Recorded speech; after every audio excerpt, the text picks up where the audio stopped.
Chapter 201, Return to Nuceria. Mortal Auxiliary Army Axis had been away for over a month this time, but he returned a few days earlier than planned. The Morning Star slipped into Nuceria's system and immediately engaged stealth, hiding quietly among the stars. His first stop was Chronomancer Grandu's residence to check on the Time Necrons research. Grandu, a noble of the Space Necron dynasty, was affable enough, but when it came to tangible results, there was nothing to show. "You haven't produced anything this whole time?" Axis asked. "Please be patient, Lord Axis," Grandu replied with a shrug. "The first prototype teleportation bracelet is nearly ready. It's phased teleportation technology.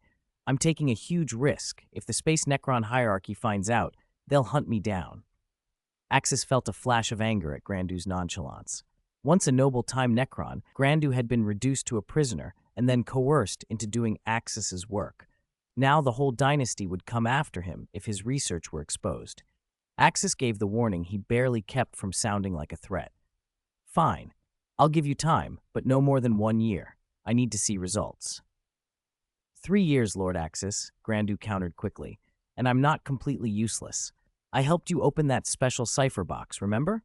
There's extremely advanced spatial technology inside. I can take time to study that as well.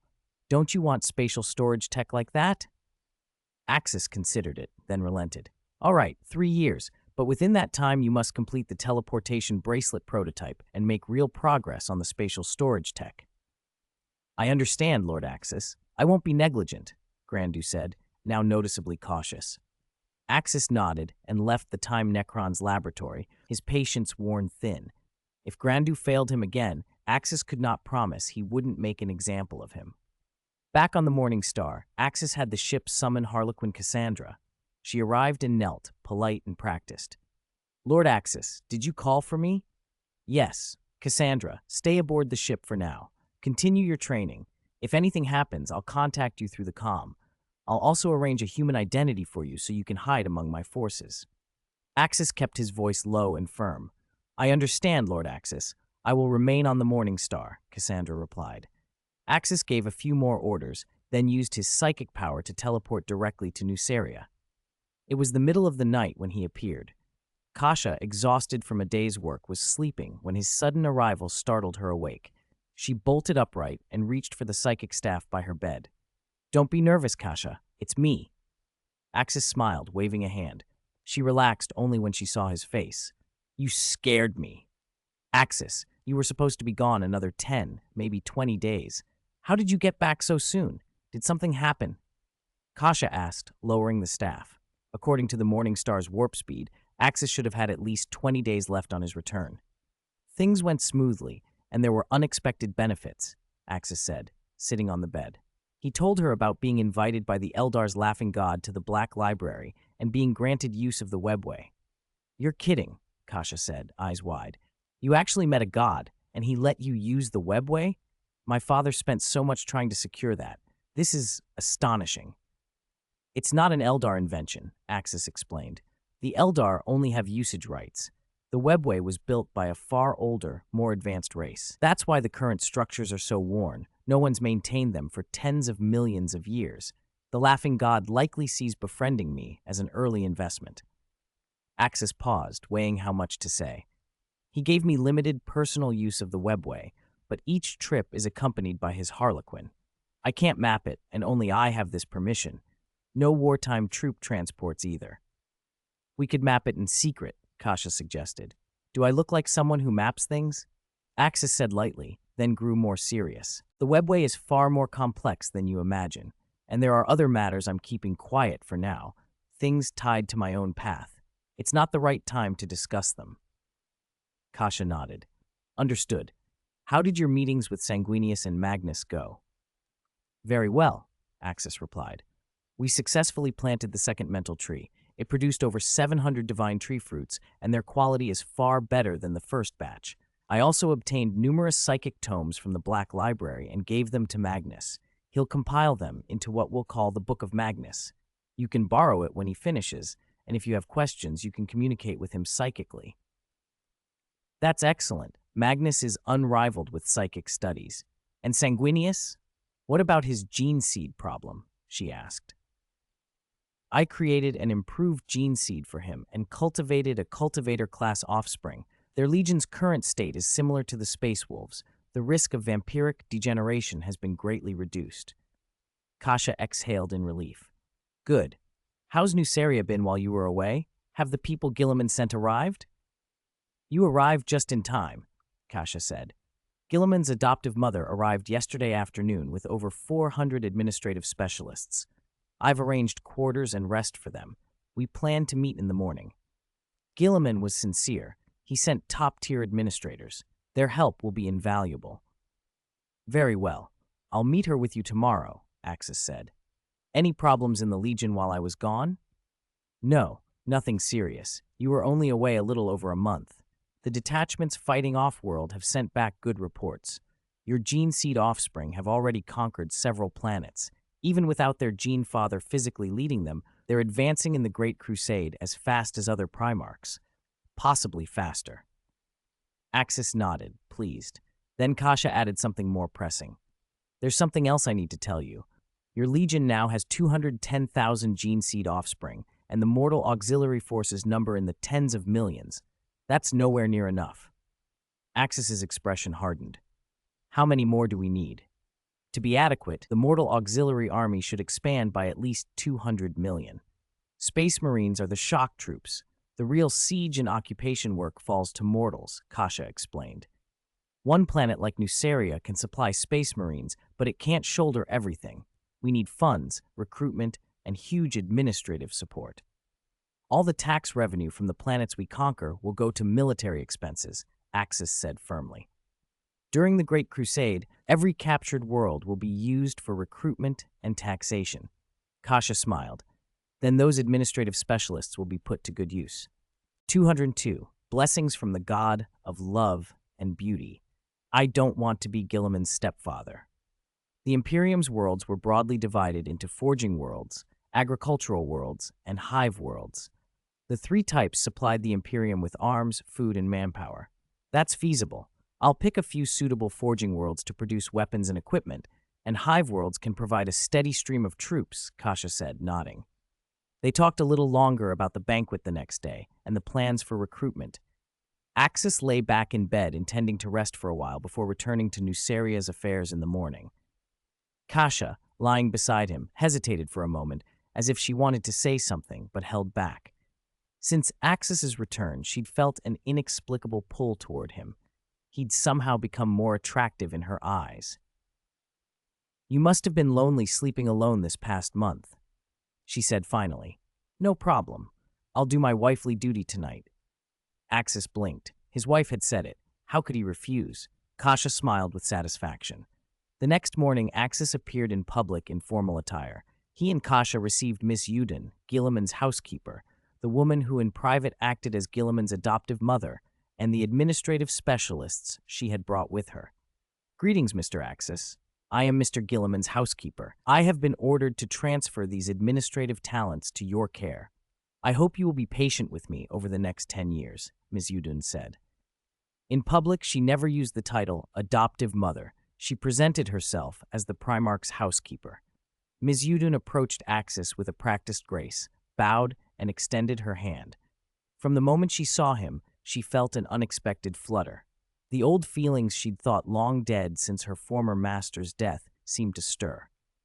Nuceria is very grateful for your arrival and for Gilliman's support, Axis said. I have arranged accommodation for you. I hope your time here will be pleasant. He offered his hand for a handshake. The moment was awkward. In Western etiquette, a lady extending her hand often expects a gentleman to kiss the back of it, but Axis didn't know that, and even if he did, he had no intention of kissing the hand of a woman who had seen a century pass. He simply reached to shake. Oh. Ms. Uden quickly changed the subject. Mr. Axis, I thought you would be as tall as the other Primarchs. I didn't expect your height to be similar to ordinary humans. I'm different from the other gene seed Primarchs, Axis said with a smile. I was born naturally and later received the Emperor's modifications. Ms. Uden's gaze made him slightly uneasy, but she bowed and left with a flushed face. If she'd stayed any longer, she felt she might have lost her composure. That evening's banquet brought a strange atmosphere. Many of the talents Guilliman had sent were women, and without exception, they all reacted to Axis in a way that made everyone present uneasy. They crowded around him to greet him, some of the bolder women even asking him to dance. Several of the serving maids seemed to look at him differently. Some of the most beautiful even flirted openly. Axis felt a mounting irritation. What on earth was happening? By the end of the night, it had become absurd. Even Miss Uden seemed affected. After the banquet, Axis led Miss Uden and Kasha back to his private chamber. "You really dislike banquet settings, huh?" Kasha muttered. "All right, Miss Uden," Axis said pleasantly. "Please sit cross-legged and place your hand on mine. I'll use chi to cleanse your body. It will take about 20 minutes a day. You're free the rest of the time." "Understood, Mr. Axis." Ms. Uden sat opposite him, breathing a little faster than she should. The scent of him, this young man's masculine aura, stirred something that had been dormant for a century. When their palms met, she trembled, her face flushing so deep it looked as if tears might form at the corners of her eyes. Axis, not used to this, felt extremely uncomfortable. "What the hell? Are you in heat?" he thought. "I don't want to be Guilliman's stepfather." Kasha watched Miss Uden with narrowed eyes, her expression knife-sharp. The 20-minute chi enhancement left Miss Uden transformed, sweating profusely until her cushion was damp, her skin flushed, and she looked as if she'd just emerged from a hot bath. She clutched her skirt as if to preserve what little composure she had left. "I'm very sorry, Mr. Axis, Miss Kasha. Could you please leave for a moment?" Miss Uden begged, her voice trembling. Axis rose and led Kasha out before he could stay another minute. The smell was intolerable, the heavy, fishy scent of excessive female hormones. His goodwill toward Miss Uden had evaporated. She was right there in front of him, in heat, and he felt exposed and violated. "How shameless," Kasha hissed as they stepped into the corridor. "That adoptive mother of Guilliman's. She acts no differently than a decadent planetary noble. And to do it right in front of us, it's disgusting." "Is there something wrong? Today was too strange," Kasha added as they walked. "At the banquet, you were the center of attention. All the women, even the waitstaff, looked at you like prey. Now that you mention it, even the palace maids who've seen me before looked at me as if I were someone entirely different," Axis said. The reverence that used to be there had been replaced by lust. "Last night, when I looked at you, I felt something different. You made my heart race," Kasha said with a frown. She and Axis had been together for decades. That fluttering excitement should have been long gone. Yet she had felt it again, and she didn't like it one bit. "You mean something happened to me?" Axis asked. Kasha's face turned grave. "There's something I haven't told you. After you defeated Slaanesh's great demon and dispelled the chaos consciousness from Cassandra, I checked you thoroughly. Come with me to the training ground." On the training ground, Kasha used her psychic senses to examine Axis's body. "I don't sense any residual warp corruption on you," Axis said. "Ordinary curses would be suppressed by my chi. I should be fine." Kasha didn't answer at once.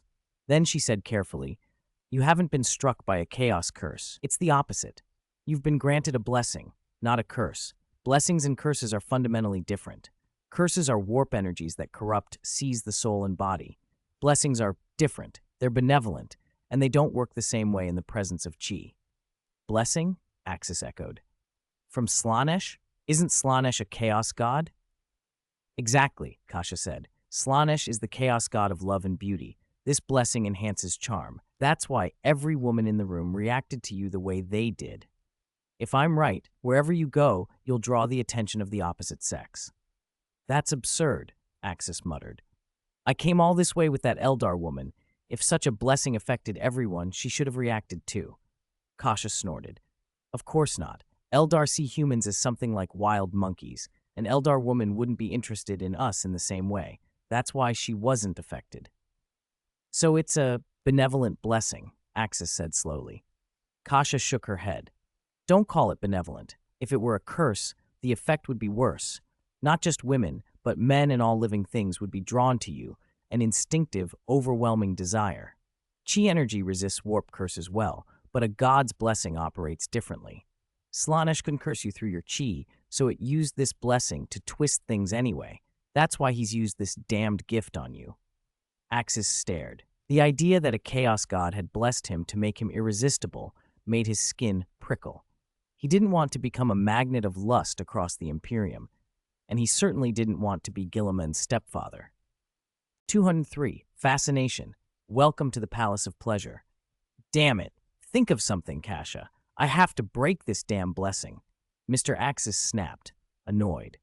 This so-called blessing of love was a complete pain, especially for a Saiyan who hated trouble. If it couldn't be dealt with, he planned to avoid public appearances from now on. He'd stay with his gene seed offspring and go on the Great Crusade. Fighting was what Saiyans lived for. I've only made a preliminary judgment that it's a blessing, Kasha said calmly. What worries me more are the side effects. You know Chaos Gods. Slaanesh doesn't hand out kindness without strings. Their blessings usually come with curses. For instance, they might make some human women fall madly in love with you, even if you barely notice them. And if that love turns to hatred, that hatred becomes boundless. They'll do anything to ruin you. Of all the times for something to go wrong, the effect had struck when Guilliman's adoptive mother had come to visit. Kasha suspected Slaanesh had deliberately picked the moment. The worst victim of the curse was Ms. Yudun, Guilliman's adoptive mother. Today she had been utterly defenseless around Mr. Axis. Other women had only felt a passing attraction and once he showed disinterest, had gracefully moved on. They still kept their self-control. But Ms. Yudun had looked at Mr. Axis with an infatuation that had no business existing after a single meeting. If they met a few more times, and if he continued to avoid reciprocal feelings, Kasha could imagine that infatuation curdling into equally intense hatred. Once she returned to Guilliman, she could become a source of trouble. One thing puzzled Kasha, though. Guilliman was a Primarch, but his personal martial power wasn't in the same league as Mr. Axis. If Slaanesh intended to neutralize or provoke you, there were far less complicated ways. Using one of Guilliman's elders as a pawn seemed like spite rather than strategy. Still, Chaos Gods weren't known for subtlety. Mr. Axis, Kasha said, lowering her voice, your ability doesn't have much lethal effect on most women, but it hits Guilliman's adoptive mother with terrible force. I think she's the intended pawn. You mean she was the main target, and the other maids were collateral? Mr. Axis asked. It fit a pattern. Slaanesh knew who the traitor Primarchs were and liked to sow discord. In one alternate timeline, Guilliman, not Horus, had sparked the Great Heresy, and his rebellion had been far worse. If Guilliman and Horus ever aligned, the consequences would be catastrophic. Mr. Axis was confident he could prevail, but the cost to the Empire might be enormous. Yes. From now on, when you transfer Ki to strengthen her, do it from a different room so she can't see you, Kasha advised. Mr. Axis could lift curses, but a true god's blessing was different. Chaos blessings were seldom pure. They wound as well as grant. Slaanesh had done something particularly malicious this time. All right, we'll observe for a few days, Mr. Axis decided. I won't meet her directly. I'll work from another room and project the Ki. With his control over Ki, Mr. Axis could inject energy into someone from more than 10 meters away. The effect was only slightly weaker than being close. That would be enough. Ms. Yudun's main goal was longevity. So long as her body could absorb the spirit tree fruit, they would proceed. I'll discuss it with Father privately and find a way to remove this special blessing, Kasha promised. For the next few months, Mr. Axis kept a low profile. He appeared only before his gene seed offspring. Kasha handled his public duties. Whenever he boosted Ms. Yudun's body, he did so remotely. She was disappointed. Had she lost her composure at their first meeting and given him a bad impression? According to her temperament, such a thing should never have happened, and yet it had. Month after month, Mr. Axis strengthened her physique to Space Marine levels. With Kasha's help, she began taking diluted spirit tree fruit juice. The life energy in it worked wonders. A 40-year-old body quickened and tightened into the form of a woman in her 30s. Her skin smoothed and whitened, her golden hair shone, and each Ki infusion left her with a delicious, intoxicating pleasure she had never known. But the one constant ache was that she never saw Mr. Axis in person. Every time his Ki flowed through her, she yearned to look on the man who caused such sensations. The program continued on schedule. She drank spirit tree fruit juice monthly after each strengthening session, and her body grew closer to perfection. A year slipped by. Miss Yudun's appearance transformed from a middle-aged woman into a very beautiful woman of about 20. Kasha notified the Emperor about Slanesh's blessing on Mr. Axis. The Emperor took it seriously, but he was tied up in war and couldn't attend to the matter for at least 3 years. He ordered Mr. Axis to be cautious for that time.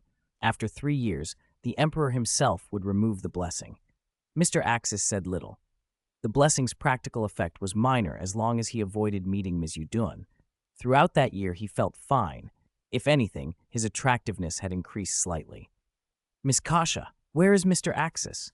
I've been here more than a year, and I only saw him once, on the second day. I haven't seen him since, Ms. Yudun asked after another round of strengthening. She couldn't help it. She had lost her composure at that first meeting, but it shouldn't have earned her this continued coldness. Please don't overthink it, Kasha answered. Mr. Axis is very busy. Much like your adopted son Guilliman, the 12th Legion keeps him occupied. But it can't be so bad that he won't even meet me, Ms. Yudun protested. I've regained my youth. I want to thank him in person. Her voice tightened. Now that she looked 20 again, more charming, with the added grace of experience, she felt she had every reason to repay his kindness. Yet every strengthening had been done remotely. The ki that coursed through her body gave her an ecstasy she couldn't name. She knew nothing could come of it, but she wanted to see him once. Just once.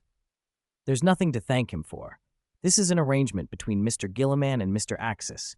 Your administrative staff were a great help, Kasha said firmly. Kasha's refusal stung. Miss Yudun snorted and left. That night she lay in her guest room, restless, flipping from pillow to pillow. Her thoughts swirled with images of the man until she fell into a deep sleep. In her dream, she stood before a vast palace of purple velvet and gilded light. A host of scantily clad, brightly attired servants bowed before her. At the far end of the hall, a man stood waiting, his beauty so complete she had no words. The instant she saw him, she felt herself fall utterly under his spell. "Welcome, my lady," he said with a smile. "Welcome to the land of ultimate bliss, the palace of pleasure." 204. Prince of Dark Pleasure. Where is this? Why am I here? Who are you? Miss Yudun's voice trembled, even as she found the man before her impossibly handsome, every woman's fantasy made flesh. She kept a thread of caution. This place felt wrong. "Does it matter who I am?" he replied, rising and stepping toward her. His presence was flawless. Every movement radiated an almost magnetic elegance. "You have been drawn here by the power that rules this place. I can feel your desire, how much you crave." "I am going to leave," she stammered, the last vestiges of reason urging flight. The palace around them was unreal, and her instincts screamed at her to run. He laughed softly. "Ha ha! I wouldn't harm a beautiful lady like you." He clapped, and a retinue of maidservants glided into the chamber, carrying ornate silver trays. Plates of impossibly exquisite food were laid on a long dining table that had not been there before. "A guest has arrived. Stay for a meal. Allow me to entertain you properly," he said with a smile that made the air itself seem to hum. "You are one of the few to visit my palace." Ms. Yudun, still unnerved but helplessly curious, acquiesced. She sat and tasted the dishes. The flavors were astonishing, each bite a revelation. The man watched with pleasure. Nearby, maidservants danced a fluid, unfamiliar dance, every step and gesture uncannily beautiful. "Try the wine," he urged, "the best in the universe." 2 more attendants entered carrying a goblet of crimson liquid and poured it into her cup.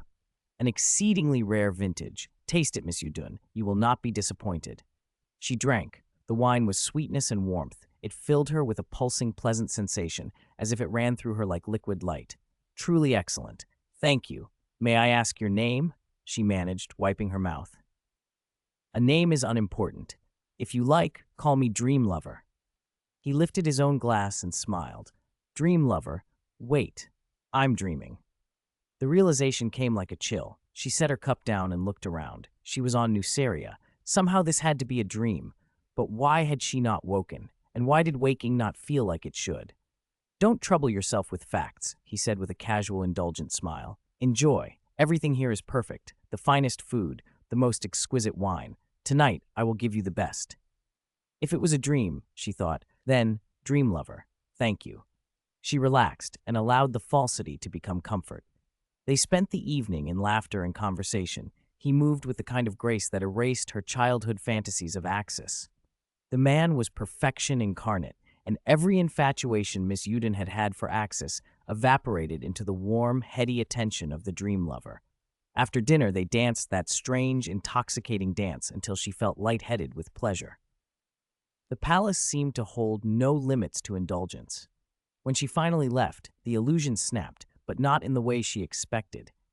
The elegant maids she had seen moments before had become grotesque succubi with goat hooves and bat wings. Their faces were warped, and some had become androgynous.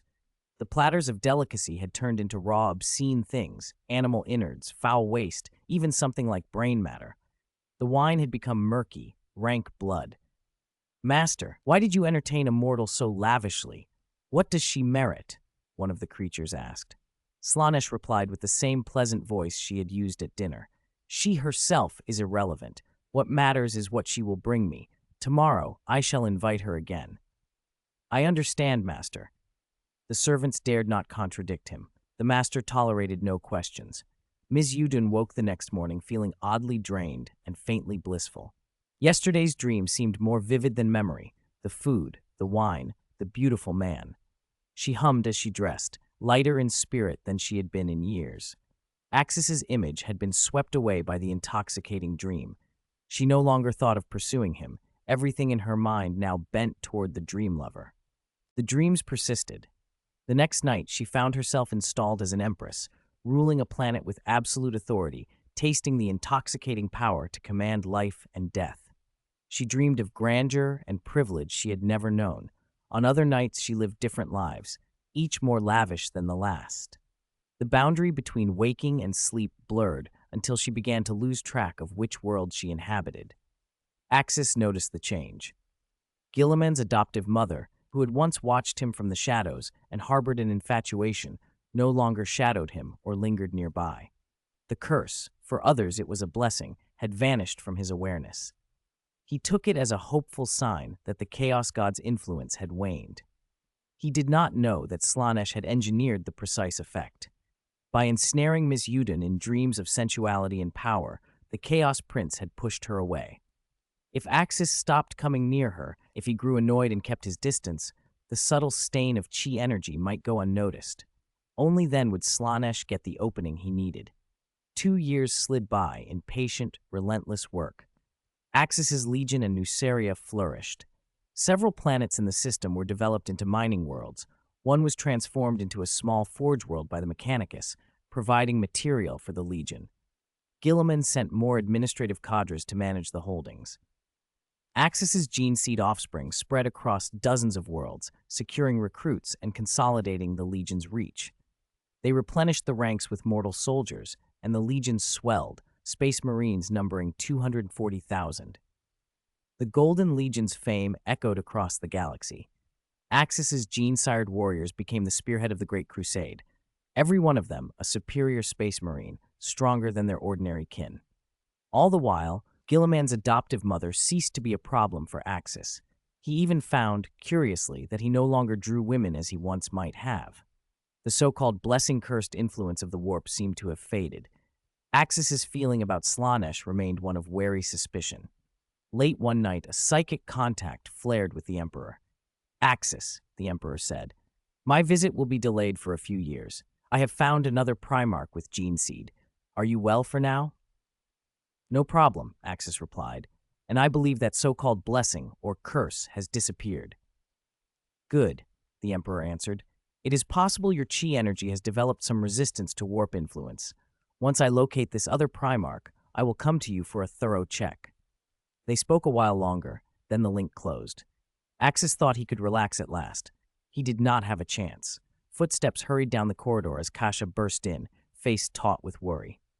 "Bad news, Axis," she panted. "Guilliman's adoptive mother, Miss Uden, has gone missing." Guilliman's adoptive mother was missing. "Why now?" "Kasha, don't panic yet. Have you searched everywhere?" Mr. Axis asked. "When did she disappear? Could she have just gone out for entertainment?" On Nuceria, Guilliman's adoptive mother enjoyed an unusual degree of freedom.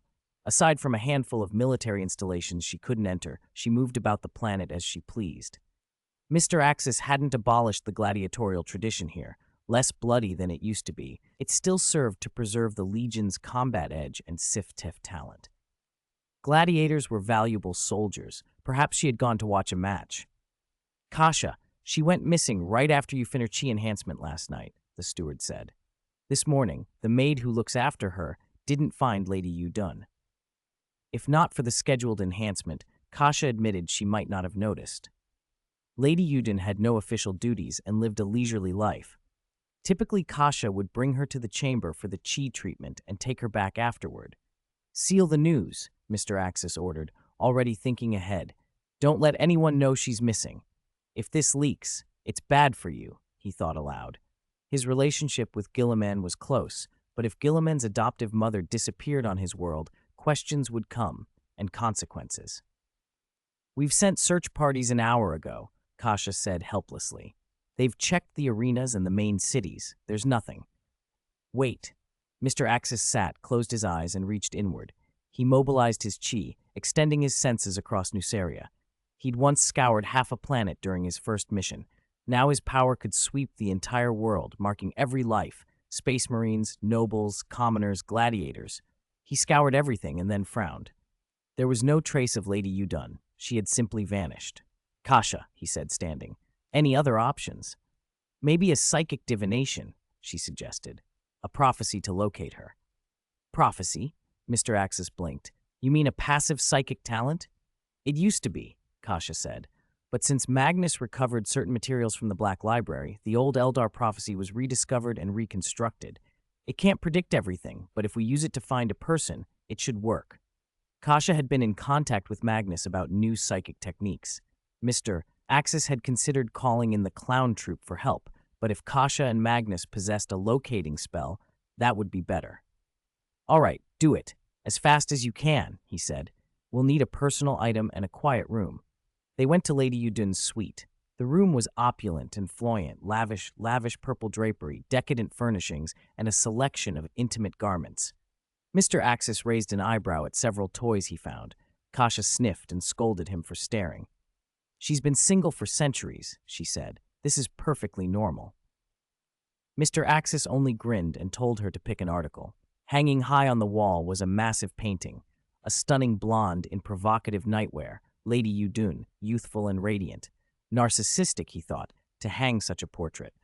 Her chi augmentation and the spirit tree fruit have restored her to a woman in her prime, Kasha said awkwardly when he lingered. Don't gawk.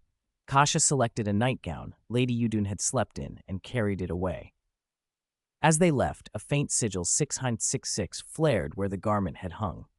In the painting, the smile on Lady Yudun's face contorted into terror. The depicted figure seemed to claw at the canvas, and an ominous silhouette loomed behind her. In Mr. Axis's private chamber, Kasha sat cross-legged and began the divination, using the nightgown as a conduit. The spell hit with brutal force. Kasha's face drained of color, and a mouthful of blood burst from her lips. She slumped forward. Mr. Axis, quick, she managed before collapsing. Mr. Axis stabilized her with chi and carried her to the medbay. He administered a spirit tree fruit elixir. Her physical wounds closed, but the psychic backlash remained, severe enough to render her unconscious. Kasha's soul had been strengthened by years of enhancement. Whatever had struck her was not an ordinary daemon. It might involve the Chaos Gods. He had heard Kasha's last word. The painting. He called Intellect Library Matter to watch over Kasha, then ran to Lady Yudun's room. He kicked the door open, and his eyes went straight to the enormous portrait. The image had shifted. Lady Yudun was no longer posed artfully. She was dragged, prostrate, one hand clawing at the frame, face twisted in absolute terror. A graceful, pale man, too smooth and too sweet, was clinging to her ankle as if trying to pull her through. Mr. Axis didn't hesitate. He let loose his holy soul, his chi blazing. His hair rose, lightning crackled along his form. He called up the transformation he mockingly thought of as Super Saiyan, and pushed beyond it, a surge of power he felt through every sinew. He struck the painting with a blow that shattered the canvas like glass. The room filled with the nauseating tang of warp energy. Hold on, he shouted, grabbing Lady Yudun's arm to drag her back. I've got you. It's you, Mr. Axis. Save me. That demon's trying to take me. Ah! Lady Yudun screamed. Back off, you filth, Mr. Axis growled. He blasted a concentrated chi bolt at the figure in the picture. Light detonated in the mirror space. The eerie man laughed, a sound like silk tearing, and scattered into smoky fragments, then reformed. Half of Lady Yodun's body had been pulled free of the painting, but her skirt was entangled in writhing purple tentacles, and the pale man still held her foot. Don't be in such a hurry, the voice said everywhere at once. We haven't seen each other in so long. Let's have a proper chat. Mr. Axis's muscles tensed. Golden chi flared around him, and a viscous purple fluid seeped from cracks in the floor. Pale arms crawled from the riven canvas and tore at his battlesuit. The man's voice slithered through the room. How touching your rescue, but this lady already signed a contract with me. A shredded scrap of parchment fluttered free from the painting's wreckage. On it was Lady Yudin's signature, and, smeared gruesomely at the edge, a blood-drawn hexagram. A name was written beneath it. Bullshit, Mr. Axis snarled, and unleashed another volley of chi. I don't recognize this. Let go of her, or I'll go in and tear you out. He had managed to pull more of her into the real world, but the pale man's grip on her ankle was iron. Heh, make a deal, Mr. Axis, the voice cooed. Agree to terms and she's yours.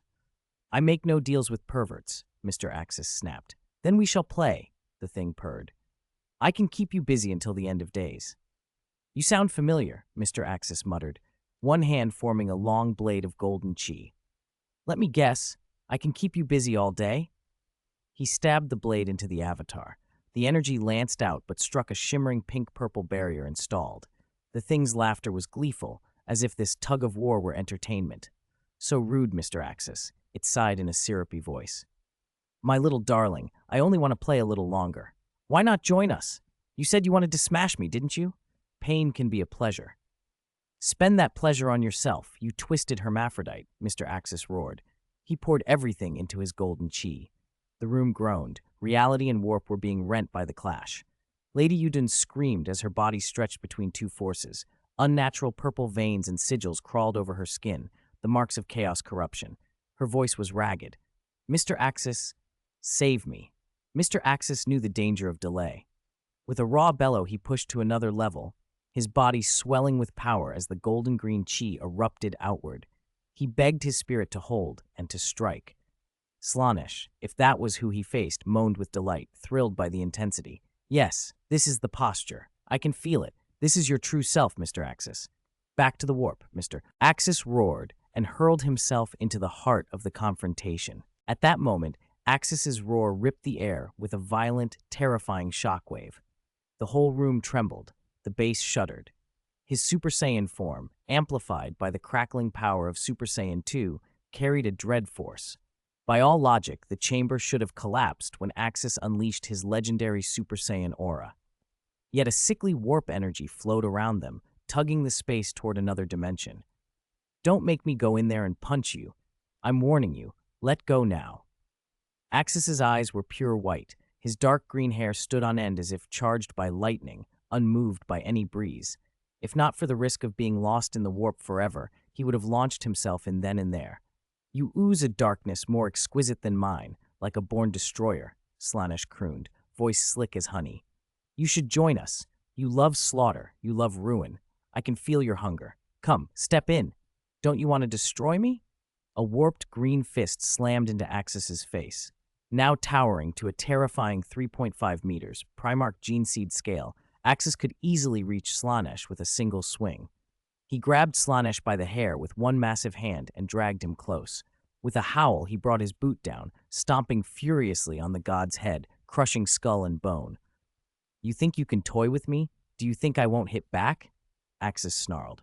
As he drove Slaanesh into the floor, he yanked Miss Yudin away from the painting, only to hear Slaanesh's voice echo through the air like a persistent ghost. The contract is made, my dear. Ah! It was deliberate. Everything was theater meant to enrage him. Ms. Yudin's body convulsed. A purplish-black rift opened along her back, and an eerie eye slid slow and malevolent into being, whispering with a god's hunger.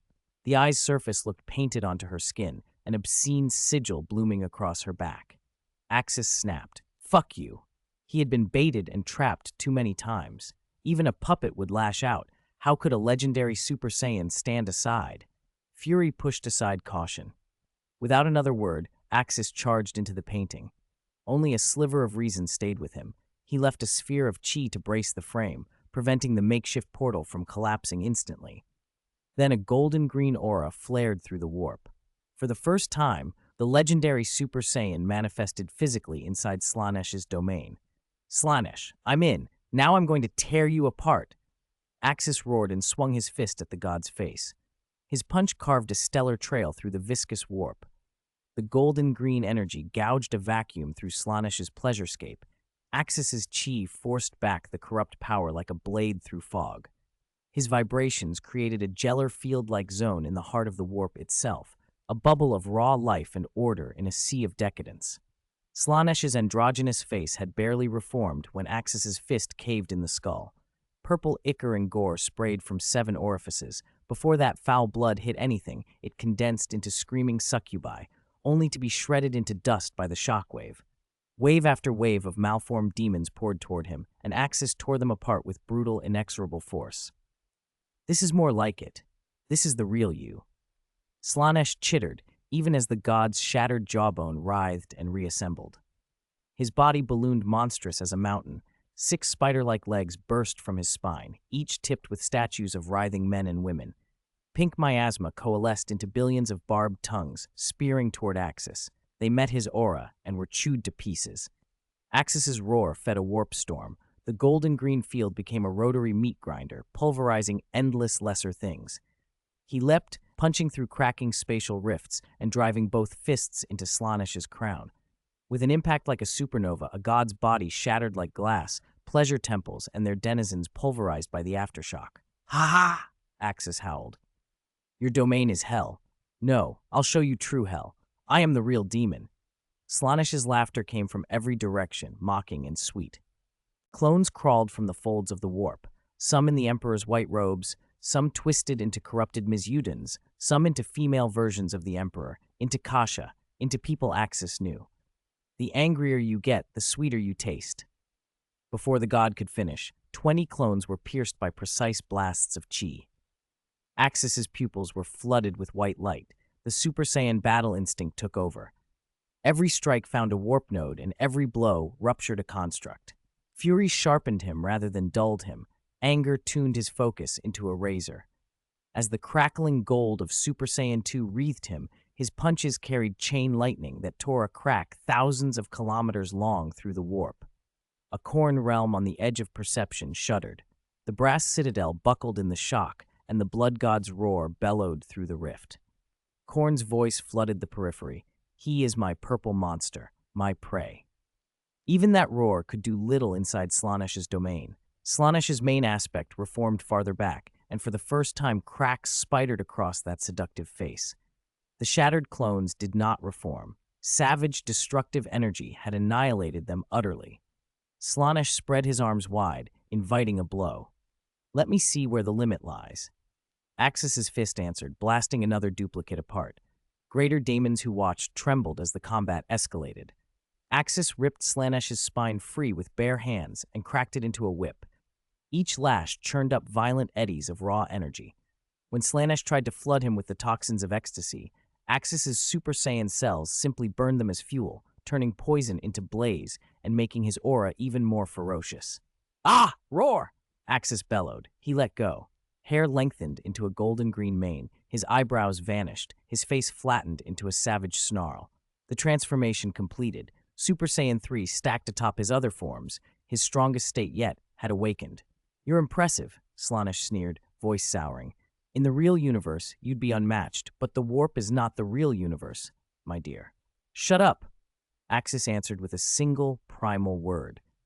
The most terrifying change was his style. Super Saiyan 3 abandoned refined technique for raw, primeval violence, biting, punching, headbutting. He met claws with chest, then shattered them with his knee. In a pure test of strength, the god found himself losing ground. Time and again, Slaanesh's perfect form was dismantled by animal blows. Axis seized the god's tongue, swung the mutilated body like a cudgel, and smashed it across his knee. Bones cracked with a sickening snap. The divinity groaned. In the warp, Axis was more chaotic than chaos, more demonic than any demon. His body ballooned. muscles bulging like some ancient titan, golden green hair whipped about like solar flares. His lips curled into a bestial sneer. "You called me a wild monkey? Then watch this wild monkey." His voice no longer spoke language so much as the roar of creation itself, shaking Slanish's entire domain.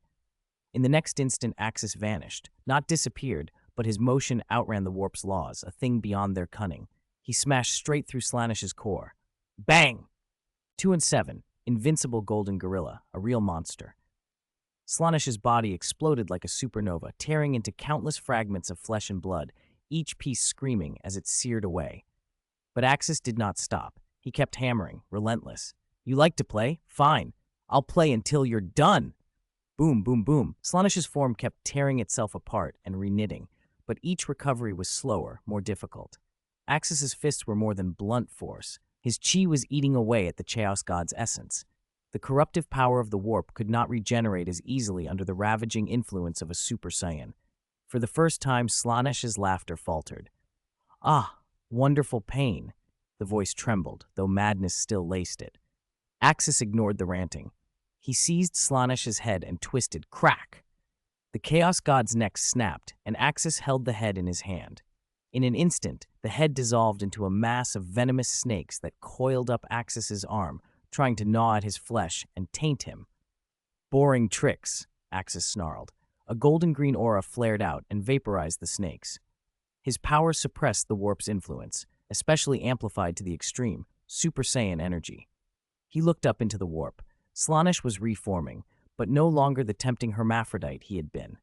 This time, the god was a twisted torrent of desire, innumerable faces wailing, laughing, coupling, and clawing at one another within a living tide.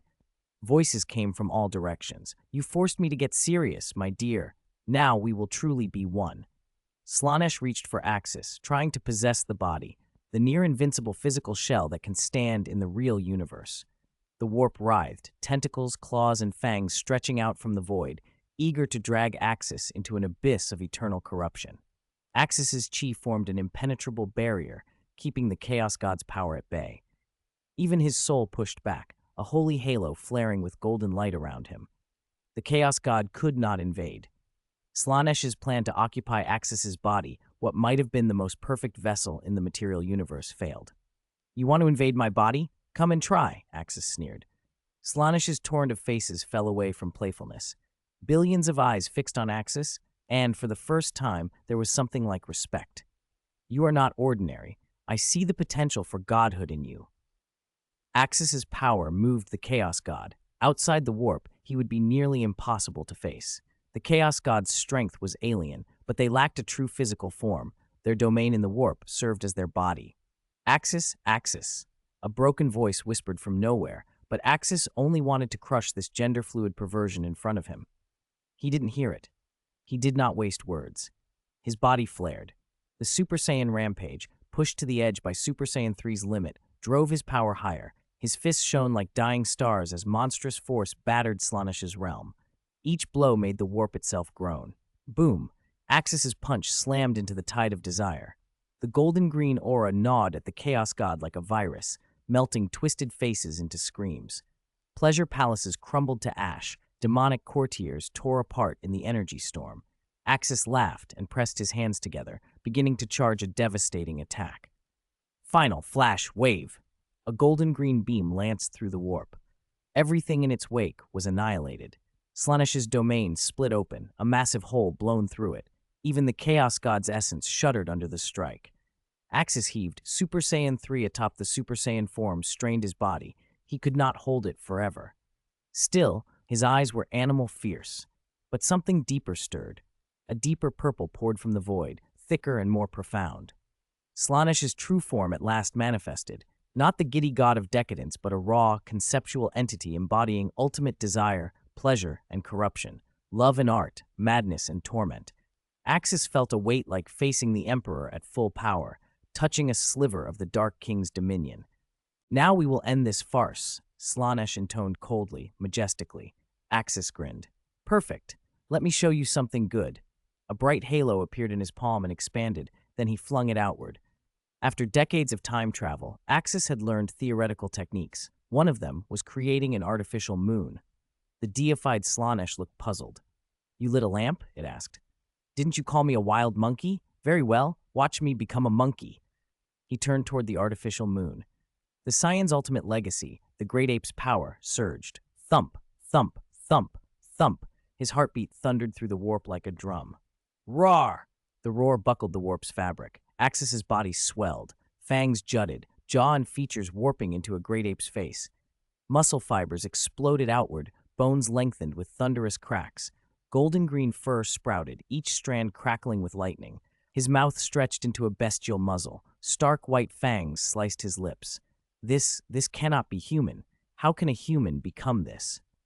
Slaanesh's conceptual form was surprised for the first time. Axis's body stretched past 30 meters, his tail lashed like a pillar toward the sky. When the transformation finished, a star-spanning beast stood in the center of chaos, fur like molten gold green, pupils blood red, an aura of feral fury pouring off it. It was the legendary Super Saiyan golden green great ape, a living contradiction, a creature of savage rationality and primal wildness fused together. Every hair burned with destructive chi, its breath could vaporize a demon legion. Most terrifying of all, it retained clear mind. The Emperor's modifications and Axis's superbrain had let him control the great ape form like Saiyan royalty. He had not lost himself to mindless destruction, though he still lacked the catalyst to ascend to Super Saiyan 4 and could not yet access that power. The golden great ape's might was more than enough. Now, the great ape's roar cracked Slaanesh's domain to its core. Let's see who the real monster is. Alarm for the first time vibrated through Slaanesh. The Chaos God poured every scrap of power into a single weapon, a spear of desire that spanned the void, its tip smeared with the memories of billions of fallen souls. But the great ape moved faster. A single swipe of its claw ripped the warp open with 5 massive fissures. Slaanesh's spear broke apart before it could fully form. Another massive hand closed on the Chaos God's conceptual body like a child grabbing a luminous purple jellyfish. "Let go of me," the god's voice splintered. The great ape didn't listen. It slammed Slaanesh against its knee. Crack. The sound of essence breaking drew the attention of the other Chaos Gods. But the great ape was not finished. It opened its colossal maw. Golden green energy condensed in its throat into a ball of light like a newborn supernova. Rumble. Rumble. The destructive cannon in its mouth erupted. Its roar turned into a tangible shockwave that shredded the warp for tens of thousands of kilometers. Slaanesh's domain fractured into countless shards like fragile glass. Twisted pleasure courts and decadent gardens collapsed into ruin. The great ape's foot rose and came down with the force of a planet. Rumble. The very ground of Slaanesh's realm caved. Legions of Slaaneshian demons were crushed to pulp. Their screams snuffed out even as they were vaporized by roiling chaotic energy. A sweep of the great ape's palm bisected entire demon host formations, sending viscera and blood scattering. In the distance, Slaanesh's true form struggled to reassemble, staring in shocked disbelief at the monster tearing its domain apart. He had at last drawn a real monster. 208. Khorne showed up unexpectedly, and the golden great ape was defeated. The battle had reached a white-hot zenith. Every breath of the golden great ape stirred the warp itself, and a storm of golden-green ki swept across Slaanesh's domain. The world, originally soaked in Slaanesh's purple, turned to gold shot through with streaks of sickly green. The berserk ape swung its fists and beat its chest with abandon. Roar! A lance of golden light blasted from Axis's maw, a beam stretching tens of thousands of meters and obliterating swaths of the surrounding purple. Countless Slaanesh demons were incinerated. Even the Pleasure Palace, a conceptual realm rather than a physical palace, more like Nurgle's garden, trembled under the assault. Slaanesh, affronted, let out a hiss of fury. "How dare you? How dare you destroy my domain?" Roar! "So what if I did? What are you going to do about it?" Axis, fully transformed into the golden great ape, answered with feral laughter and renewed fury. In this form, his drained stamina surged back as if refilled. Countless green energy motes pulsed across his golden fur. Axis felt like a god of destruction incarnate. Slaanesh's realm split into writhing streams of purple light, each containing distorted human figures and grotesque monsters. The most twisted souls the Chaos God had gathered, now fashioned into weapons and hurled at the ape. These were warp attacks, alien to the laws of the material universe, and at first they unsettled Axis. The screams of tormented souls made him flinch. But a Saiyan's evolution often comes in giant leaps when provoked. The fur on the ape's chest bristled, forming a natural shield of green ki. In that great ape state, Axis managed to manifest a Super Saiyan-style barrier. The soul strikes shattered against his golden fur. Some were torn to scrap by the backlash. His Saiyan cells were evolving in the furnace of battle. Slaanesh reformed as a towering six-armed purple horror and closed with Axis, its body pure warp energy. It rained blows on the golden great ape. Roar! Axis's scream nearly cracked the warp structure itself. Golden green ki swept like a tempest through Slaanesh's domain. Rather than cower, Axis beat his chest, intoxicated by the fight, the Saiyan blood roaring to life more fiercely than in any previous battle, even more thrilling than fighting the Emperor. Come on, show me what you truly are, you perverted chaos god. Fight me. Each of Slaanesh's 6 arms carried the corrupting touch of the warp, capable of warping physical laws. Still, Axis met the strikes head-on. His bulging muscles took the hits, and he answered with fist after fist, even landing a heavy blow that crushed Slaanesh's face. Purple energy exploded. The Chaos God howled as his head twisted, but his other arms counterattacked with razor claws that ripped into the ape's chest. Axis's shield broke, his golden fur split, and blood sprayed free. Pain only stoked the Saiyan's bloodlust. He grinned through the gash. Not enough. Still not enough. Again. Roar. With a savage heave, the ape grabbed 2 of Slaanesh's arms, muscles straining, then tore them free with a sickening rip. Slaanesh shrieked. Chaotic energy gushed from the severed stumps, but regeneration followed instantly. 4 new arms burst from the wounds, fouler and deadlier than before. The fight had looked even at first, but Axis's combat potential began to show. His cells evolved mid-battle. Strength, speed, and reflexes climbed, while Slaanesh's recovery lagged. Axis vaulted skyward, claws forming into a crushing fist that drove down like a meteor. Slaanesh crossed his arms to block, but the blow drove his legs through the warp ground and sent a purple tidal wave of energy surging outward. It's not over. Axis's barrage battered Slaanesh's chaotic essence, each punch tearing at the core of the warp being. For a time, Axis seemed to be winning. Then the purple tide pushed back. The golden-green storm faltered under a surge of corrupt power. The Chaos Gods had no physical limits in the warp. Their essence was near infinite. If Slaanesh willed it, he could manifest dozens of essential avatars to fight. Worse for Axis, fighting him had become tedious to Slaanesh. He had no patience for mere thrills that did not satisfy his tastes. A terrible purple wave suppressed the golden-green aura until it blinked out, leaving only the berserk ape standing exposed. Do you think destroying a few things hurts me? Slaanesh sneered. Let me show you why we are called Chaos Gods. We are the most powerful beings in this universe. Where Axis had just devastated Slaanesh's domain, the Pleasure Palace reknit itself instantly. Demons coalesced and regenerated under Slaanesh's command. Those tens of thousands Axis had slaughtered surged up again from the restored ground. Let me, Slaanesh, take this one. This battle is mine. A crimson giant tore through the palace and strode out, 100-meter horror bearing a colossal axe. The war between Axis and Slaanesh had stirred another deity on the brass throne. Khorne's bloodlust flared. He wanted in. Slaanesh's materialized colossus flickered and vanished. I'll take this fight, Slaanesh told his counterpart. But remember our plan. I won't forget, boy. Now it's my battle with you. Come, let me feel your strength. Khorne's red avatar charged, axe raised. A roar from the golden great ape filled the warp. Golden green ki surged in response, but the very air shifted as murderous intent slammed into Axis like a physical weight. Slaanesh's purple domain was wrenched away and replaced by a blood-red battlefield. Slaughter, the smell of rust and sulfur, bones underfoot, and rivers of lava. Khorne's presence saturated the scene.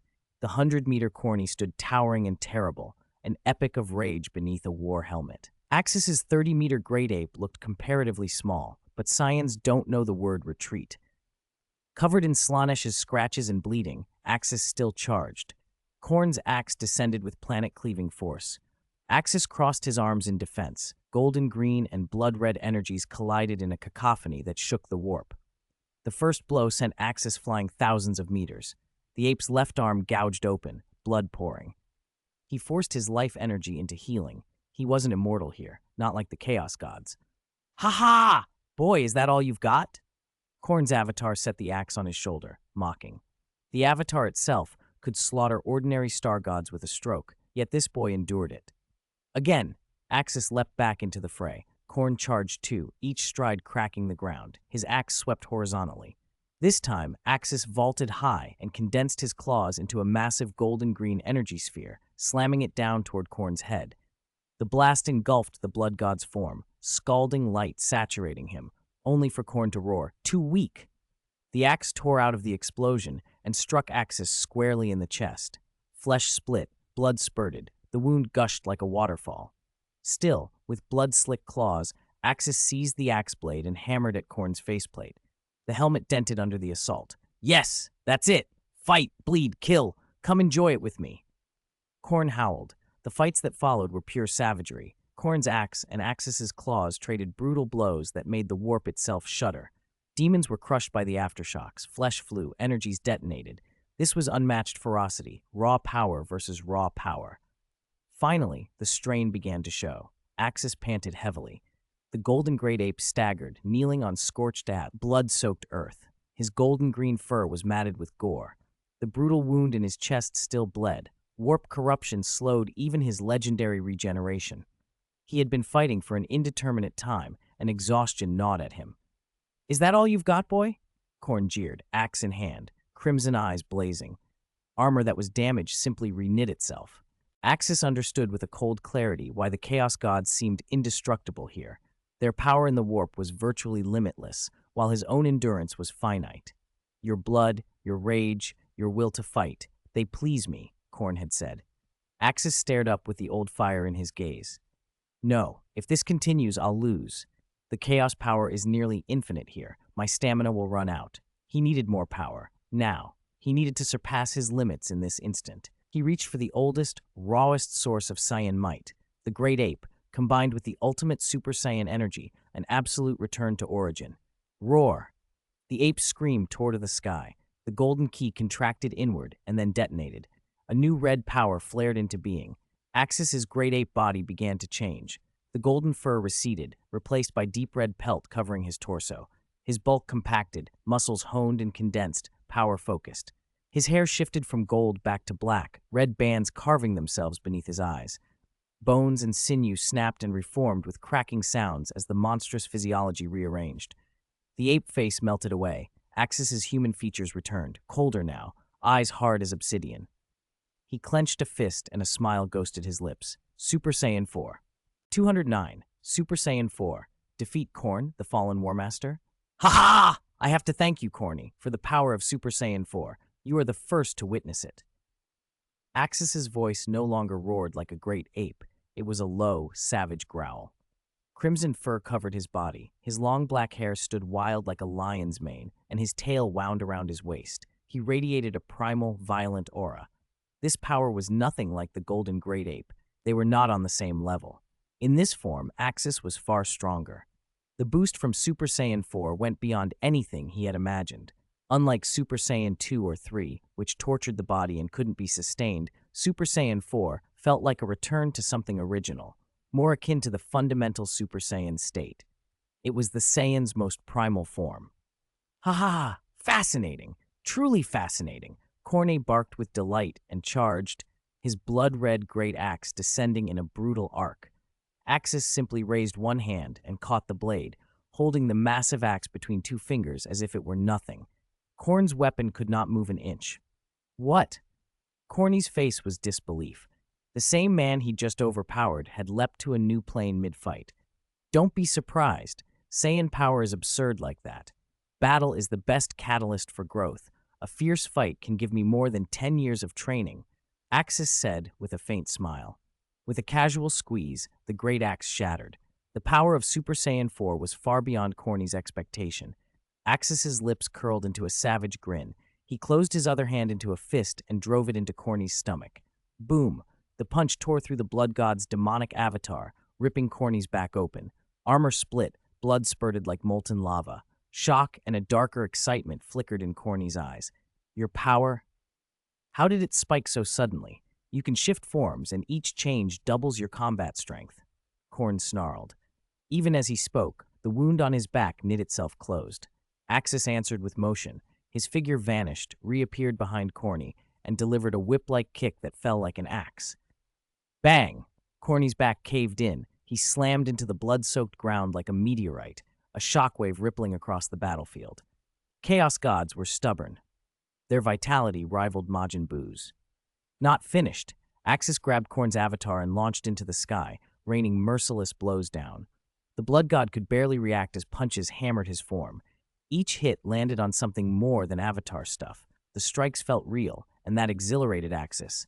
Come, be my chosen champion, Axis. I can give you everything. If you agree, I'll help you become a 5th Chaos God. I mean it. Khorne's offer rang hollow under the blow of Axis's fist. Axis didn't answer. He crossed his arms in front of his chest as crimson energy coalesced, his tail whipping. Crimson lightning danced across him, and the warp itself trembled beneath the fluctuations of Super Saiyan 4. Tenfold Kamehameha! Boom! A cataclysmic beam poured out. Khorne's avatar let loose a pained roar as the torrent reduced him to nothing. No residue, no trace. Axis had won. In this instant, his power had eclipsed his golden great ape form. That state would never return. By mastering Super Saiyan 4, he had learned to control the great ape's might. The surrounding blood-red energies dissolved. Axis floated alone in the warp's void, his Super Saiyan 4 aura burning like a furnace. This is my current power. He clenched his fists, feeling the storm of energy inside him. No, this wasn't his limit. Not the Saiyan limit.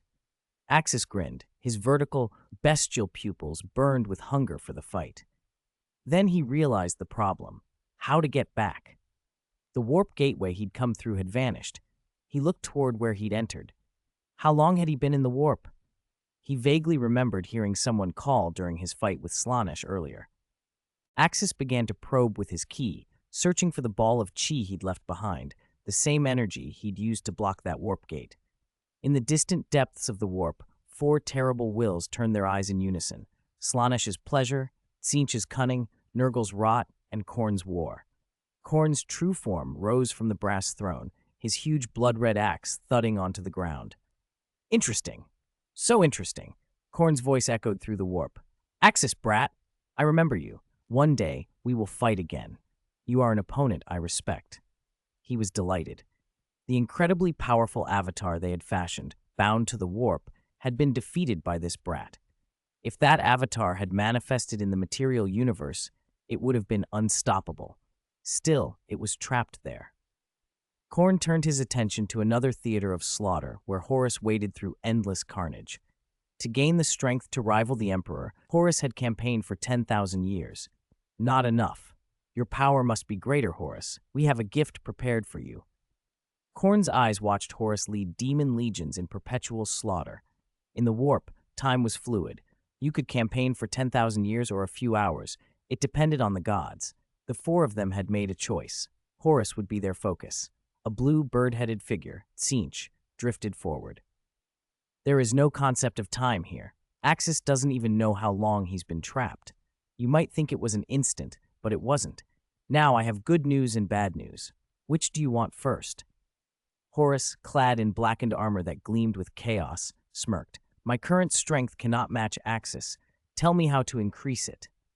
The method to grow stronger was the good news. The bad could be handled later. After all, he'd already sunk this low. How much worse could it be? Khorne spoke. The fights between me, Slaanesh, and Axis poured out an enormous amount of chi. We gathered it. Mixed with our warp divinity, it can strengthen your physical form. Horus was the choice they'd made. The chi Axis released during his battle with Slaanesh was vast. The gods collected it, and with their blessings it would be used to elevate Horus to unimaginable power. And the bad news? Horus asked. Nurgle waddled forward, carrying a bubbling green cauldron. Bad news? No, child. I think it's all good news. But you must first consume the special broth I've prepared. It's made for you. Drink it, and then absorb the chi. With our divine blessings, you'll gain strength to stand against Axis and perhaps the Emperor. Horus frowned. Of all the things, who would want to drink Nurgle's stew, besides Nurgle's own followers and demons? This was the bad news. Drink. It has special ingredients. It will greatly enhance your physical body, Nurgle urged. The warp was a projection of the material universe. Things changed there. That was a fixed law. This broth was part of that distortion. Horus inhaled, stepped forward, took the green soup, and downed it in one gulp. Come on, let's see how much further you can evolve. The four gods laughed as Horus began to absorb the power, the warp itself bending to pour their collected chi and blessings into the fallen Warmaster. 210. I will burn the entire galaxy and slay the false emperor. Rescue Axis Horus's body convulsed as Nurgle's broth flooded him with foul, vital power. He collapsed to his knees, keening with a hoarse animal agony. The pain was absolute and cleansing in the same breath. Little Horus, this was brewed for you, Nurgle crooned, watching the Warmaster writhe. It contains life in its purest form. You know I am the embodiment of all life in this universe. That boy Axis gave me quite the surprise. Green Fatty, are you sure this won't just ruin him? Slaanesh asked, amusement and appetite lacing the voice. Nurgle smiled with patient certainty. Impossible. The draught I've made is supreme. If he can absorb its life, every cell will be perfected. His body will become an engine capable of containing Axis's chi. Horus's screams sharpened, veins bulging beneath skin that rippled with a strange green energy. The Warmaster's eyes flickered with green light, grotesque and awe-inspiring. He'll hold, Tzeentch said. He's the one we chose. When his screams finally ebbed, Horus stood transformed. He had grown to 4.5 meters, a mountain of muscle beneath black armor that now looked almost alive, bestial and merciless. He straightened, wiped blood from his lip, and breathed raggedly. The broth had felt like devouring a spirit tree fruit, only harsher, the baptism of the universe's true life force. He was reborn. It's not over yet, Slaanesh warned. The real test is next. Accept this chi energy, Axis's power we siphoned and refined. We've pushed that boy's force to the peak of the mortals. Khorne and Slaanesh exchanged a look, and a blue-white orb of light appeared in each of their palms. Horus nodded, determination hardening his features. He would rescue his mother. He would make the tyrant on the Golden Throne pay. He would slay the false emperor. The four gods agreed. Axis's chi, fused with the divine power of the Chaos gods, poured into Horus. The transformation was complete. Horus rose as the chosen Warmaster of the four. When he finally opened his eyes a while later, a terrifying aura rolled off him, not unlike a lesser god's presence in the warp, perhaps greater. Khorne grunted in satisfaction. Horus's strength now eclipsed that of the clone he had once fought. The chi had been worth the cost. Your enhancement is complete, Horus, Tzeentch intoned. You should now hold the greatest power in the material universe. When you face the Emperor, the four of us will press him in the warp. Go kill that hypocrite, Nurgle added in a deep, gurgling voice. Do your duty. Afterward, you and your mother may be my guests in my garden. Slaanesh purred, and in my pleasure palace. You may indulge as you like. Horus's eyes narrowed. One question. Are you sure Axis won't interfere in this war? Slaanesh waved a careless hand. Relax. We've banished him to a place without time or life. He cannot leave. He cannot even perceive the passage of time. Tzeentch smiled with the cruelty of a plotter. We have also masked the Emperor. He has long sought to rescue Axis, but our warding stifles his reach. Horus's expression turned savage at the thought. Good. Next, we enact the plan. I will let Magnus see me. He will warn the father. Nah. Then we'll throw the warp into chaos. He won't be able to communicate with the Emperor normally. Tzeentch laughed, a pleased, scheming sound. His only option will be direct psychic assault, and with how we've crippled him, you can imagine the result. Ha ha ha! I will make them kill each other, Tzeentch crowed. And who will carry this out? He asked Horus. Lionel Johnson, Horus said. I almost sent the Wolf King, but Lion is perfect. The Dark Angels follow without question.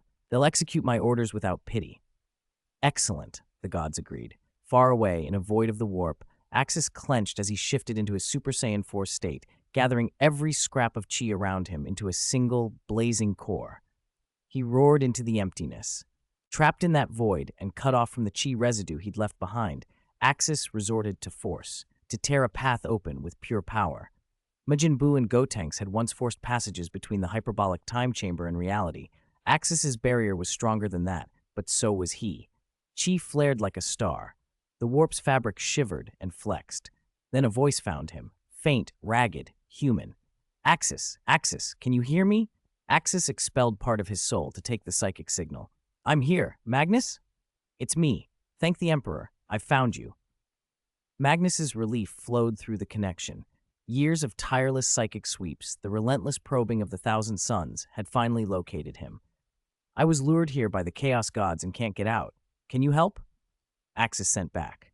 No problem. I can help. I've pinned down your position. We'll open a psychic channel together, and I'll pull you through. Magnus's voice was steady despite the strain. He had prepared many spells designed to pry open the warp for the sake of one stubborn friend. I'll give everything, Axis said. Don't worry. I'll guide you. Magnus had already traced a weak point in the cage. Axis drew breath, and his aura exploded outward like a newborn sun. Golden energy stitched a ribbon of light through the void as his power coalesced at the point Magnus indicated. Now! Magnus bellowed into Axis's mind. Across reality, every psyker in the Thousand Suns began a terrible, ancient litany. A psychic lattice unfolded like a giant net, anchoring itself to the edges of the warp's fractures. Power leapt into the weave. Many of the Legion's members buckled and collapsed, drained by the effort. The place Axis occupied was no simple pocket of the warp. It was a cage, intricately forged by the Four. Axis roared and unleashed a Super Saiyan 4 Qigong wave that struck the barrier like a tidal surge. The void twisted, hairline cracks webbed outward. Magnus's golden thread slipped along those rents and, pulling, rent them wider. On the other side, Axis glimpsed Magnus and the ruined bodies of the Thousand Suns who had fallen to the strain. Get through now. It won't hold. Magnus's connection wavered. Axis condensed into a beam of molten light and hurled himself toward the opening, Magnus's psychic tug dragging him out. Behind him, in their chamber of conspiracy, the Chaos Gods and Horus noticed the change. Their prey was escaping. Oh no! They're getting him out! Tzeentch shrieked. They had planned for many contingencies, but not this. Magnus had found Axis, and Axis's strength had pierced the warp. 211. Accidents. 100 years have passed, my son. What? How did he get out? Slaanesh demanded. Ha! As expected of the man I favor. I knew that so-called land of nothingness couldn't hold him, Khorne crowed, already treating Axis's escape as if it had been predicted. How did he escape? All four of us reinforced that area with divine power. Even a normal Imperial ship couldn't leave by warp drive. He's only a mortal. Even if his power rivals a god, he's still a mortal, Nurgle said. His own power ripped open a warp rift, and someone helped him. Tzeentch's face was very grim. Axis was a key figure. His combat power matched the Emperor's in many respects. He could deliver force surpassing a typical Emperor's, and he alone had been capable of undoing the sure-kill situation the Four Gods had prepared. Even an empowered Horus could not match Axis. The chi energy boost Axis carried into battle made all the difference. Although the Four Gods had acquired a hefty supply of chi energy, they had used it only to strengthen Horus's physical body. They couldn't give Horus chi energy itself. The divine state infusion was reserved for the Emperor. Horus's body had been reinforced to contain their power, but that enhancement was a one-shot weapon. Horus was merely their tool. In the end, their plan forced the Emperor onto the Golden Throne and left Horus dead and unburied. That was their intent. You said he could never escape that land of nothingness. You all reinforced it with divine power, didn't you? Horus snapped, face hard as flint. He still remembered their meeting with Axis on Holy Terra, when he and Rogal Dorn had been utterly beaten. Axis's clash with Khorne's avatar had left Horus shaken. That avatar, red-furred, wild black hair, had been overwhelming. Khorne's servant had been outclassed. Axis had been on a completely different level. Horus had no desire to fight Axis. He would rather face the Emperor. The smartest move had been to keep Axis imprisoned in the land of nothingness forever. But plans sometimes unraveled. Just as Horus prepared to launch the Great Heresy, that aberrant man had broken free. Don't spread panic. Everything is in my plan, Tzeentch said coldly, turning his head. Of course he didn't panic. To him this was only one of countless branches. A variation, not a catastrophe. Then out with it. How do you plan to deal with Axis? Horus demanded. Axis had already escaped the warp. You couldn't trick him again or trap him there. There are options. We'll do this, then that. Tzeentch began, weaving schemes. In the material universe, a scarlet tear opened above Prospero. Axis slammed into the ground like a meteor, gouging a massive crater through the wizard's tower. When he hauled himself upright, he saw Magnus's unmistakable crimson armor. Several thousand suns sorcerers stood nearby, two-thirds of them collapsed. Magnus himself was kneeling on one knee, panting. Their psychic reserves were nearly spent. To rend a warp barrier like that had cost them dearly. If not for the sheer number of thousand suns, there might have been fatalities among the psychers. Below the tower, mortal psychers fed into the matrix. Magnus had poured vast effort into that teleportation array. "Axis, you're back," Magnus said, breathless. Axis moved to Magnus and hauled him upright. "Thank you, Magnus. Thank you for rescuing me." If Magnus hadn't intervened, Axis didn't know what he would have done, or whether Kasha's condition had improved while he was gone. He needed to get back to Nuceria at once. "Ha ha ha! Among friends, there's no need for such formality." Magnus forced a smile. He was already thinking how to explain everything to Axis. "Magnus, I need to return home quickly. I was tricked into the warp by those chaos gods. You rescued me in time. Otherwise, the consequences would have been unimaginable," Axis said. "Axis, the situation is a bit different from what you think. You need to be prepared." "What do you mean? Did something happen while I was gone?" Axis frowned. "Yes, there were problems. Do you remember how long you were gone?" "How long?" "Less than a day, probably." "I fought 2 battles, so it can't have been long," Axis replied. "No, Axis, you have to understand the warp. It has no concept of time. An Imperial ship can go in one moment and emerge centuries later. You were in there longer than you think," Magnus said. "Please don't tell me I've been in there for years," Axis said, face paling. "Not years," Magnus sighed. Axis breathed a little easier. "Axis, you were lost in the warp for 98 years, just 2 years shy of a century," Magnus said. Those words made Axis's eyes go wide. He went missing when humanity was in the early 30th millennium, year 900. That meant it was almost the 31st millennium now, perhaps already there. Magnus had started preparations as soon as he learned Axis had been lost. It took him more than 90 years to find and extract him. "Don't joke. 98 years?" Axis's expression shifted from shock to disbelief. "Just 2 years short of 100? Calm down. For a gene-seed Primarch, this is not the worst fate. There are records of Imperial ships lost for 1,000 years, Magnus said, patting Axis's shoulder. A normal mortal returning after a century would find a world unrecognizable, but for a Primarch, the change was less catastrophic. "I can't calm down, Magnus. What about Kasha? She was badly injured when I left," Axis asked. His worry for Kasha overrode everything else. She'd prophesied about the Chaos Gods and been grievously harmed. That had driven him into the warp. Guilliman's adoptive mother had only been a catalyst. Kasha's soul suffered severe damage. Fortunately, your chi had bolstered her spirit, so she didn't die, but she fell into a deep sleep. Father personally took her back to Holy Terra to recuperate. According to him, she will not awaken for a century. "By my count, she should wake in 2 years, Magnus said. "That's a relief," Axis said. He had charged into the warp, in part out of rage for Kasha's injuries. Knowing she would live eased him. "And what happened after you left? How is Guilliman's adoptive mother?" Axis asked. He'd seen the chaos mark on her back when he rescued her. He wondered what had become of her. "Miss Uden is fine. You saved her," Magnus said. Axis cared about Miss Uden. No wonder he'd plunged into the warp for her sake. "I mean, after that, any problems later?" "What problems?" Magnus said. "After you were gone, Father visited your world. With you and Kasha absent, Miss Uden held things together on Nuceria. The Emperor thanked her personally. She stayed on your planet for 7 years before she left. She did a great deal for Nuceria." Axis fell silent. For 7 years, with both him and Kasha absent, Miss Uden had managed his world, even seeing the Emperor. If she hadn't been touched by chaos, he'd be at ease. But Axis remembered the Slanesh symbol on her back was no trivial mark. "How's my legion?" Axis asked. "Your legion is doing very well and growing. The man you promoted, Khorne, has taken up your will and leads the legion. He's terrifyingly capable." Magnus smiled. "His great axe and the golden transformation you taught him make him resemble you. His combat power is near Primarch. Between him and your son, the legion has prospered. Your gene seed offspring are among the strongest of any legion." You don't know what I found on her back when I rescued her, Axis said.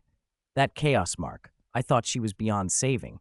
That's partly why I threw myself into the warp. With Khorne, Mater, and the captains you elevated, no major trouble arose in your absence, Magnus continued. And yes, the chaos mark was removed. Don't forget Mater. You strengthened him with that mental tree juice. His psychic power is second only to Kasha, far beyond a typical Legion librarian. After your disappearance, he alerted me psychically, and together we cleansed the mark from Ms. Uden. Father also examined her personally and pronounced her well. You seem quite concerned about that woman. Your relationship with her is unusual, Magnus added with a teasing look, as if he'd already read between the lines. That's good. She's Guilliman's adoptive mother. If something happened on my world, I'd be responsible. Beyond that, there's nothing, Axis said quickly. Oh, then what about your son? Magnus asked. My son. Axis stared, incredulous. What did you say? Your son with Ms. Uden. No use pretending. The word is spread, and the child is grown now, Magnus said.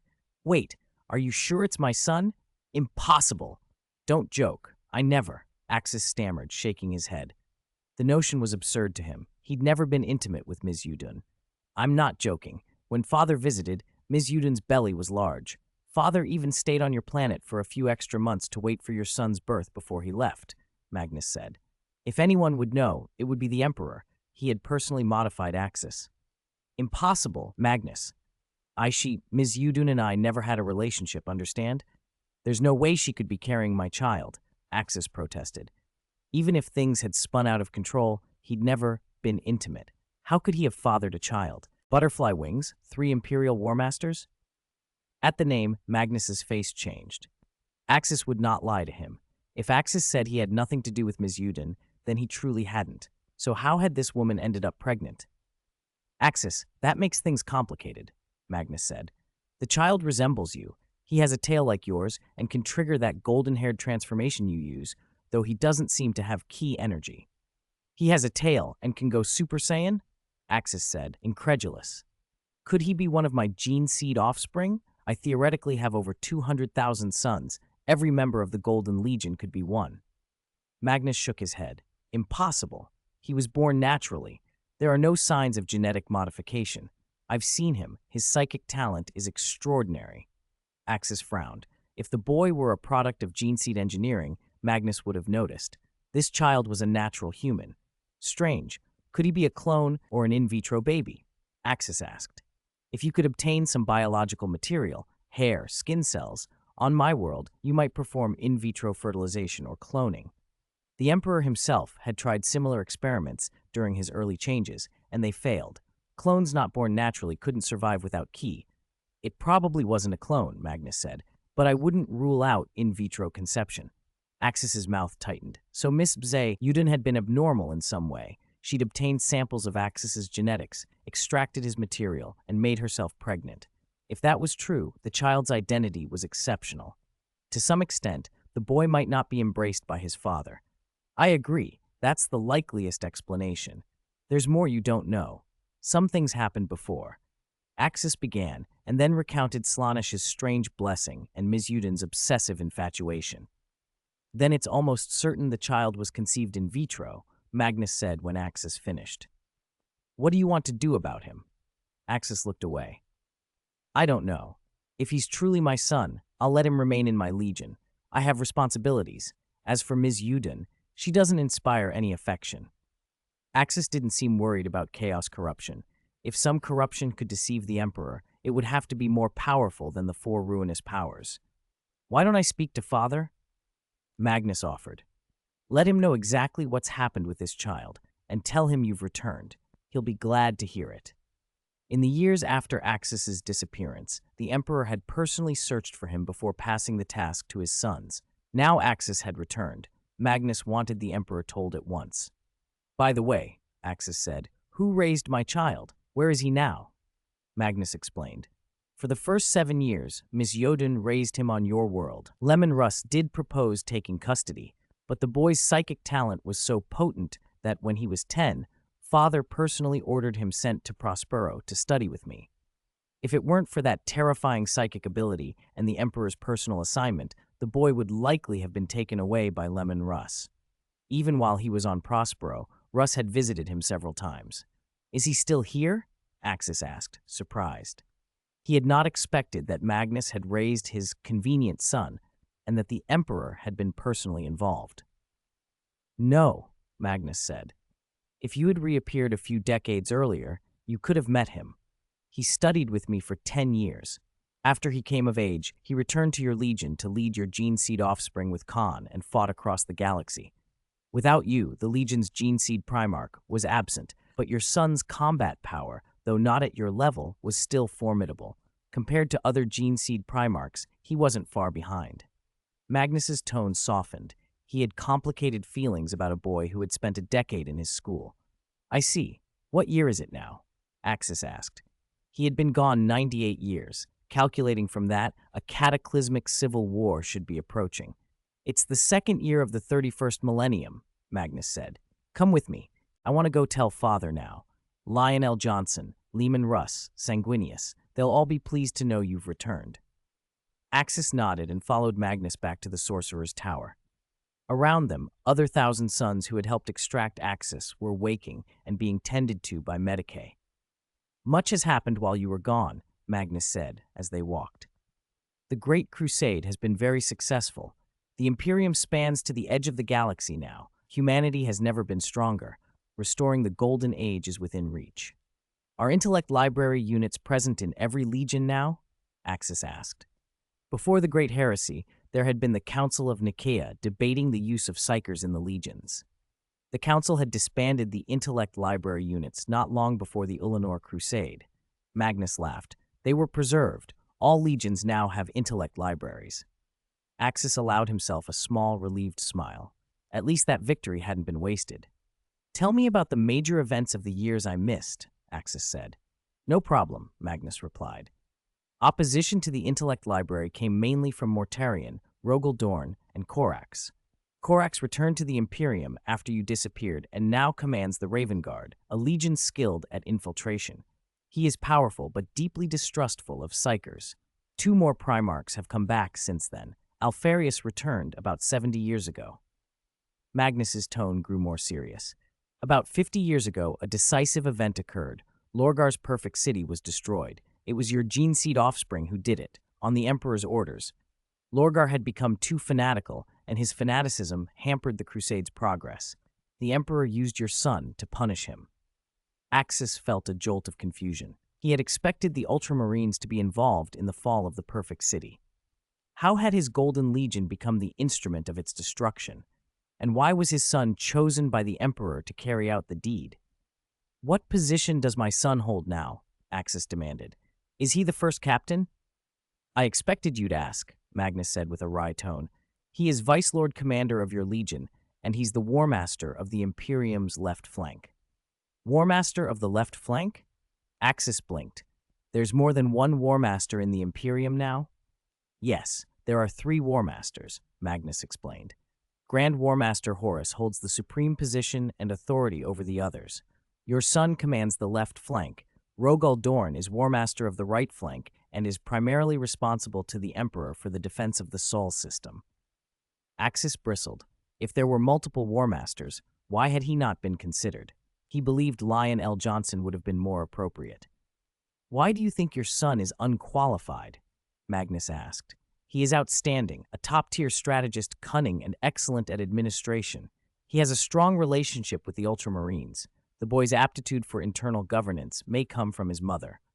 "How did he end up as War Master of the left flank?" Axis asked. "About 10 years ago," Magnus said. "A powerful Orc war boss rose on Ulanor. The Emperor personally led a force to crush him. Your son accompanied the Emperor. No other gene seed Primarchs were present. That battle was perilous. The war boss was immensely powerful and actually knocked Father down. In the end, it was your son who saved the Emperor and defeated the war boss. His prestige after that victory made him War Master of the left flank." Axis's face hardened. The Ulanor Crusade had been supposed to be the Emperor's showcase for Horus. How had his son become the central figure in that campaign? 2:13. "He is your and Kasha's child. He is your and Kasha's child." Things had grown stranger than Axis could parse. Everyone in the Imperium treated the Ulanor Crusade as the decisive battle for the fate of mankind, but Axis knew better. The Orc war boss on Ulanor had been nothing compared to the beast that came later. The idea that the human emperor had been injured or nearly killed there was absurd. Who was Huang Lao Han? An alternate persona of the Dark King, one of the top-tier powerhouses in the current universe, a terror who could solo cosmic star gods. The battle that truly threatened the Imperium had been the Zidane campaign, the fight that had forced Huang Lao Han to use fragments of the Void Dragon. By the calendar, the Third Zidane War should already have concluded, or had the Emperor's interventions and butterfly effects altered history? Don't be ridiculous, Magnus. You and I both know the Emperor's power. If my son had Ki, it would make sense.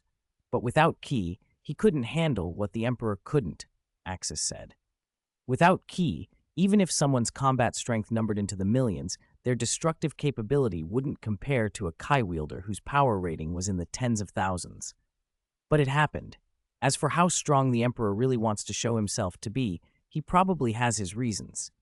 Your son may not have Kai, but his psychic power is not inferior to Kasha's. He also consumed the spirit tree fruit you left behind. He even inherited the ancient warship you found. The Morning Star is now his flagship, Magnus replied. Axis frowned. The Emperor had probably held back. Otherwise, no warboss should have been a match, unless the two orc gods had personally intervened. But that didn't mean Axis's son was weak. If he fought seriously, aside from Axis and Sanguinius, who had eaten more than 2 spirit tree fruits, few could stand against that kid. All right, what else has my son done? Tell me everything, Axis said. The Morning Star recognizing him was especially striking. Oh, there's a lot. He annihilated an alien race, conquered planets. His military record is enormous, too many victories to count. He isn't a gene seed Primarch, but his standing in the Imperium is no less. Honestly, I think the Emperor favors him too much. Even Horus is a little jealous, Magnus said. Horus had always been the Emperor's favorite son, but since Axis's child appeared, the Emperor's attention had shifted, and Horus harbored a quiet imbalance that those who knew him could sense. I still don't even know his name. This is a huge surprise, Axis admitted. Saiyans weren't sentimental by nature, but Axis was different, an Earthling transmigrator who'd long since changed. Oh, his current title is Son of Axis. He swore he'd only take a name when you returned. Ms. Yudun did give him a name at first, but the Emperor didn't recognize it, Magnus said. Axis felt a strange mix of pride and headache. The two of them walked until they reached Magnus's meditation chamber. After a few more words, Magnus sat cross-legged and withdrew his soul into the warp to contact the human Emperor. Axis activated his own psychic power and linked in. Father, look who I brought back. I completed the task you gave me. I rescued Axis from the warp, Magnus said, his voice bright with relief. Is it really you, Axis? This is wonderful. You've returned to the Imperium. The Emperor, far away on Holy Terra, sounded genuinely pleased. He had not expected Axis back after 98 years. The Emperor had thought Axis might be lost to the warp forever. Long time no see, Father, Axis said. I didn't expect it to take so long. In my perception, it felt like less than a day. It's good to have you back. Your legion will be led by you again, but I plan to transfer 100,000 of your men to form a new Space Marine Legion under your son, the Emperor said. You're already appointed Left War Master. You must have troops under your command. That's fine. I just learned I have a son, and I have some questions, Axis replied. Ha ha ha. I know your worries. Don't worry. Miss Yudun is not corrupted by chaos. I confirmed that myself. As for your son, like Guilliman, he was actually adopted by Miss Yudun, the Emperor said. Wait, are you saying he isn't the child of Miss Yudun and me? Axis asked, astonished. Magnus at his side looked surprised too. He'd never known this. It's a long story. In truth, he's yours and Kasha's son. My grandson, the Emperor said. What? That's not possible. Isn't Kasha in a coma? Axis's shock was plain. Magnus was baffled as well. The child had clearly been born and raised by Miss Yudun. Only I and a handful of people in the Imperium know the truth. I told him when I appointed him War Master 10 years ago, the Emperor began, and then he told Axis what had happened 98 years earlier. Kasha had been 2 months pregnant while on Nuceria when Slanesh's plot struck. The chaos of that attack left one of them missing and the other in a coma. Matter discovered Kasha's pregnancy and reported it directly to the Emperor. Kasha had been gravely wounded. Her body couldn't carry the child. If nothing was done, miscarriage was likely. After Matter and Magnus purged the chaos marks from Kasha's body, she was too weak to gestate. There was no woman on Nuceria physically fit enough to carry Axis and Kasha's child. Ms. Yudun, however, had been strengthened for years by Axis's ki and had consumed a large amount of spirit tree fruit. Her physical condition surpassed any other woman in the Imperium at the time. In the urgency of those days, the Emperor ordered a surrogacy operation. The child was transferred into Ms. Yudun's body to carry to term. A year later, Guilliman's adoptive mother gave birth to Axis and Kasha's child. From then on, what Magnus had told Axis was true. The boy grew under Miss Yudun's care, rose rapidly, and earned the Morning Star's recognition. That was why the Emperor's attention had fallen so heavily upon him. He was, in blood, the Emperor's grandson and among the most powerful descendants of Huang Lao Han. Axis, I'll arrange a meeting. As his father, you will formally give him his name. That name should have been given by his mother when she awoke 2 years later, but now that you've returned, it will be your decision. Also, your Golden Legion was to pass to him, but with your return, I'll split a portion of your legion to form his new legion, the Emperor said. I understand, Father, Axis replied. For a moment, the Emperor's voice faltered. Then the psychic link to Axis and Magnus was abruptly cut. A violent storm surged through the warp, severing all psychic communication. That's strange. Why would such a violent storm suddenly flare up in the warp? Magnus murmured, puzzled, as the psychic noise washed around them, like a living thing. Warp storm. I remembered to send a psychic call to Father. Axis's voice cut through the cramped chamber. Magnus frowned. Why now? A warp storm of this magnitude did not occur easily. The last time anything like it had erupted was when Axis had first left Prospero, a storm that had raged for months, covering nearly a quarter of the galaxy. That one had been catastrophic. This one felt worse. They could not send a single astropathic message.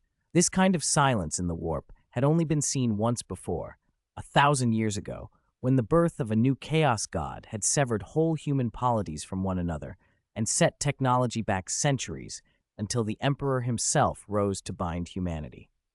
Axis rubbed his brow. The storm had flared the moment he re-entered the real universe. If it had been a little later, he could have contacted his legion. A warp storm like this was a sure sign of catastrophe, the eve of something on a galactic scale. When the warp is denied to you, long-range travel and communication die with it. Has Horus already betrayed the Emperor? Axis's question hung heavy in the room. Axis, tell me, Magnus said, trying to keep his voice level. What has been happening with Horus? Has he been hurt recently? Stabbed by a dagger? Critically wounded? Axis asked, voice low. When I was in the warp, I sensed something, Nurgle meddling against Horus. Magnus's thoughts flew to the old story. The dagger, the staging of events on Devon, Erebus, and Abaddon, leading Horus away to that false sanctuary where the darkness wormed in. Horus's fall had begun with that wound and the corrupt ministrations that followed. Lorgar, too, was almost certainly compromised. His perfect city had been destroyed, and the timing was damning.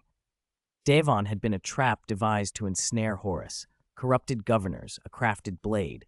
Some instruments were the work of Nurgle himself, others bore the fingerprints of the four gods in concert. This is no small thing, Magnus admitted. You should have told me sooner.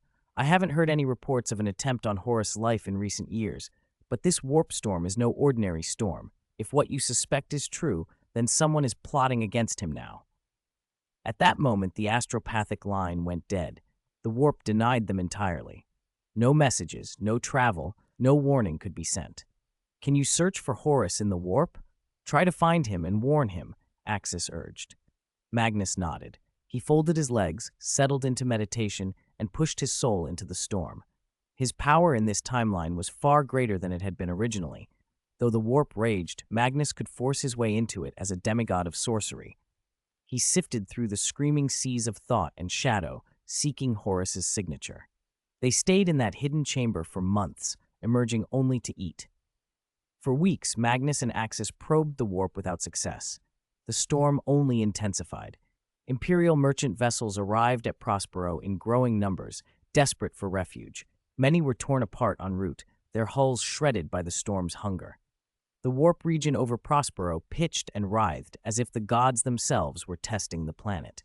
"If the storm lasts as long as the one 1,000 years ago," Magnus said, voice tight with fear, "the Imperium could collapse. The Emperor's work could be undone." Axis sighed. The scale and cruelty of the storm left little doubt to him. This was deliberate.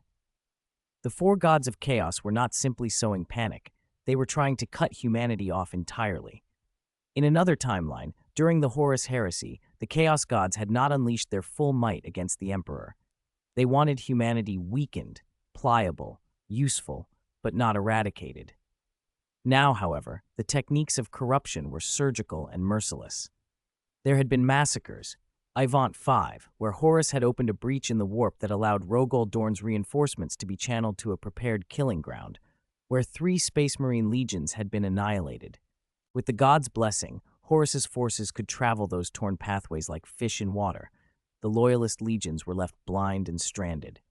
Axis's certainty hardened. He believed Horus had betrayed the Emperor. He did not, however, know which other Primarchs had turned.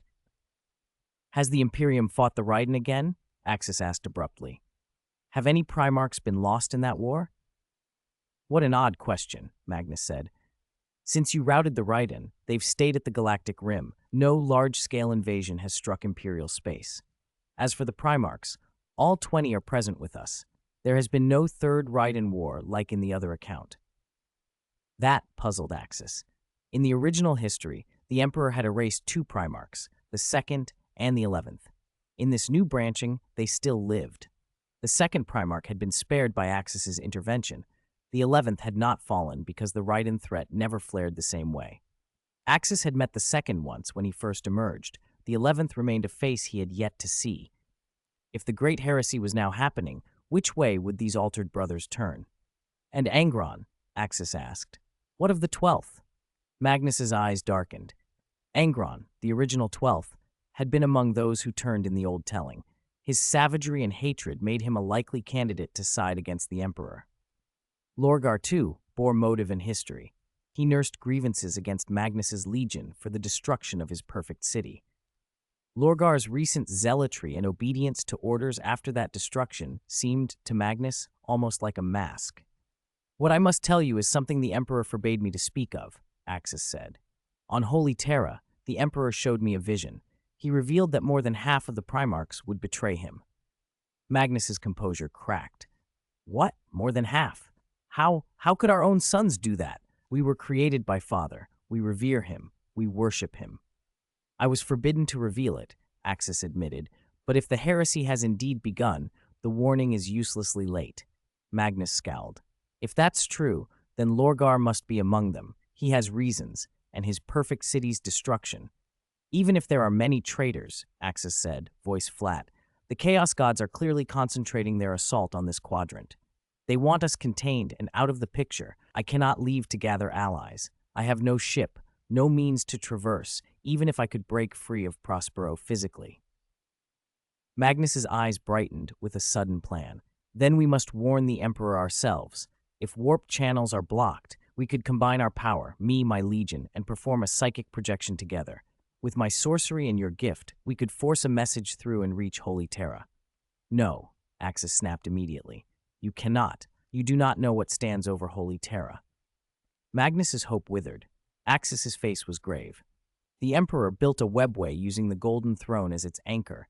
It is a fragile thing. He maintains its stability with his own power. A powerful psychic shock striking that webway now would rupture it. If it exploded, Holy Terra would open directly to the warp. The demons would pour through. You would destroy the world you seek to save." Magnus stared at Axis, the enormity of that possibility dawning on him. "I might have destroyed Terra," he whispered. He imagined the combined psychic hammer of his power augmented by every psyker in his legion and Axis's own force. It could be cataclysmic. "I have another route," Axis said after a long moment. "We can try to reach the Old One's webway and seek the Harlequin's aid. I have the authority to pass through certain webway routes. The Eldar have paths that intersect near Prospero. If the Harlequins will answer, they can take us, unseen, to Terra or to channels where the warp's attentions are not focused. Magnus had to admire the audacity of it. Axis, who had walked in the warp and stood in the presence of the Emperor, still kept such options hidden and now revealed them when everything burned. A whisper of relief threaded through him.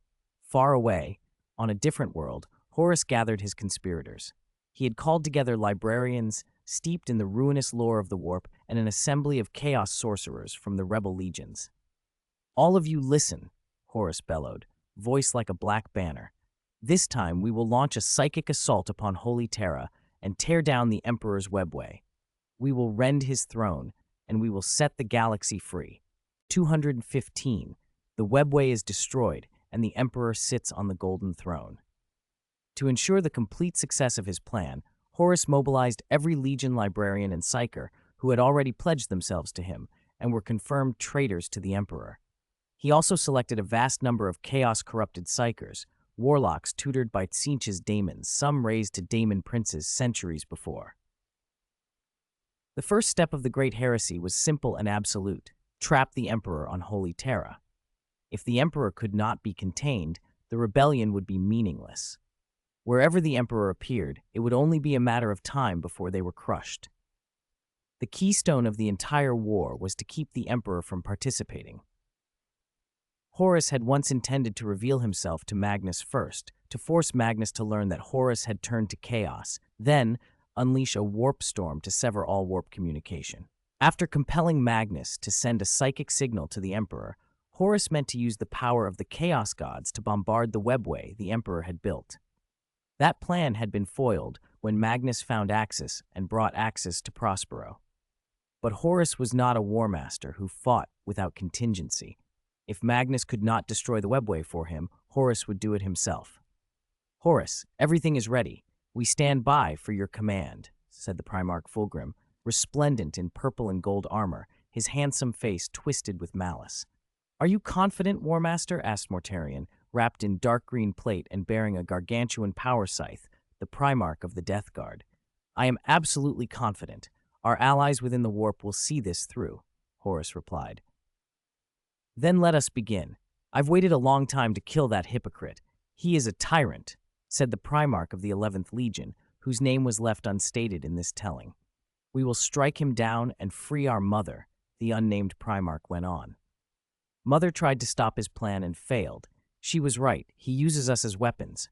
We have all been deceived. Today we fire the first shot at the Emperor. Let it be a blow he never forgets." Horus roared his assent. "By my command, by the will of the new Lord of Mankind, begin." Thousands of legionary librarians chanted in unison, backed by tens of thousands of chaos warlocks. A terrible psychic power gathered about Horus. Warp energy writhed in his crimson eyes. The psychic chorus sent foul black light seeping from the seams of his armor. The warlocks convulsed as their souls were bled dry to fuel the ritual. At its peak, Horus took direct control, guiding the amassed torrent of warp energy toward Holy Terra. "Now, let the false Emperor taste our wrath."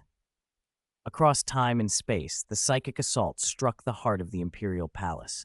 The webway barrier, carved by the Emperor through superhuman will, began to splinter like glass.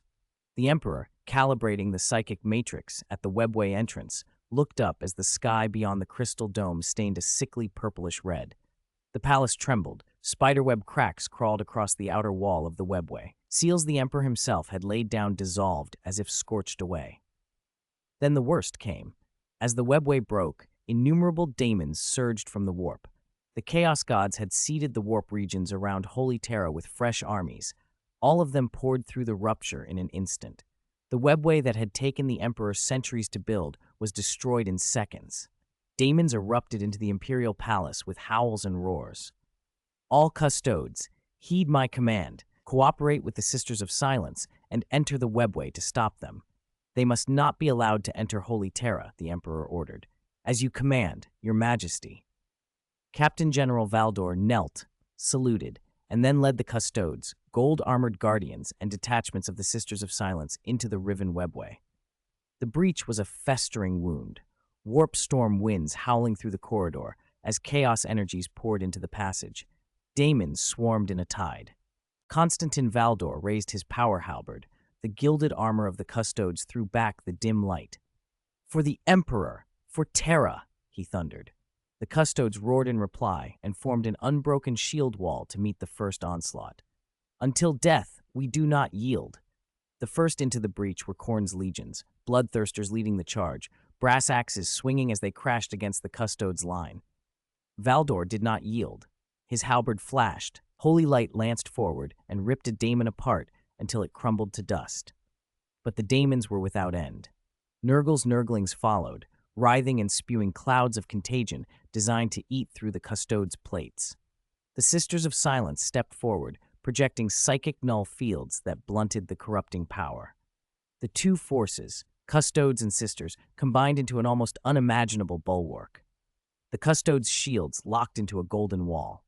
Khorne's daemons answered with blind fury, trampling the dead to press onward. The custodes held.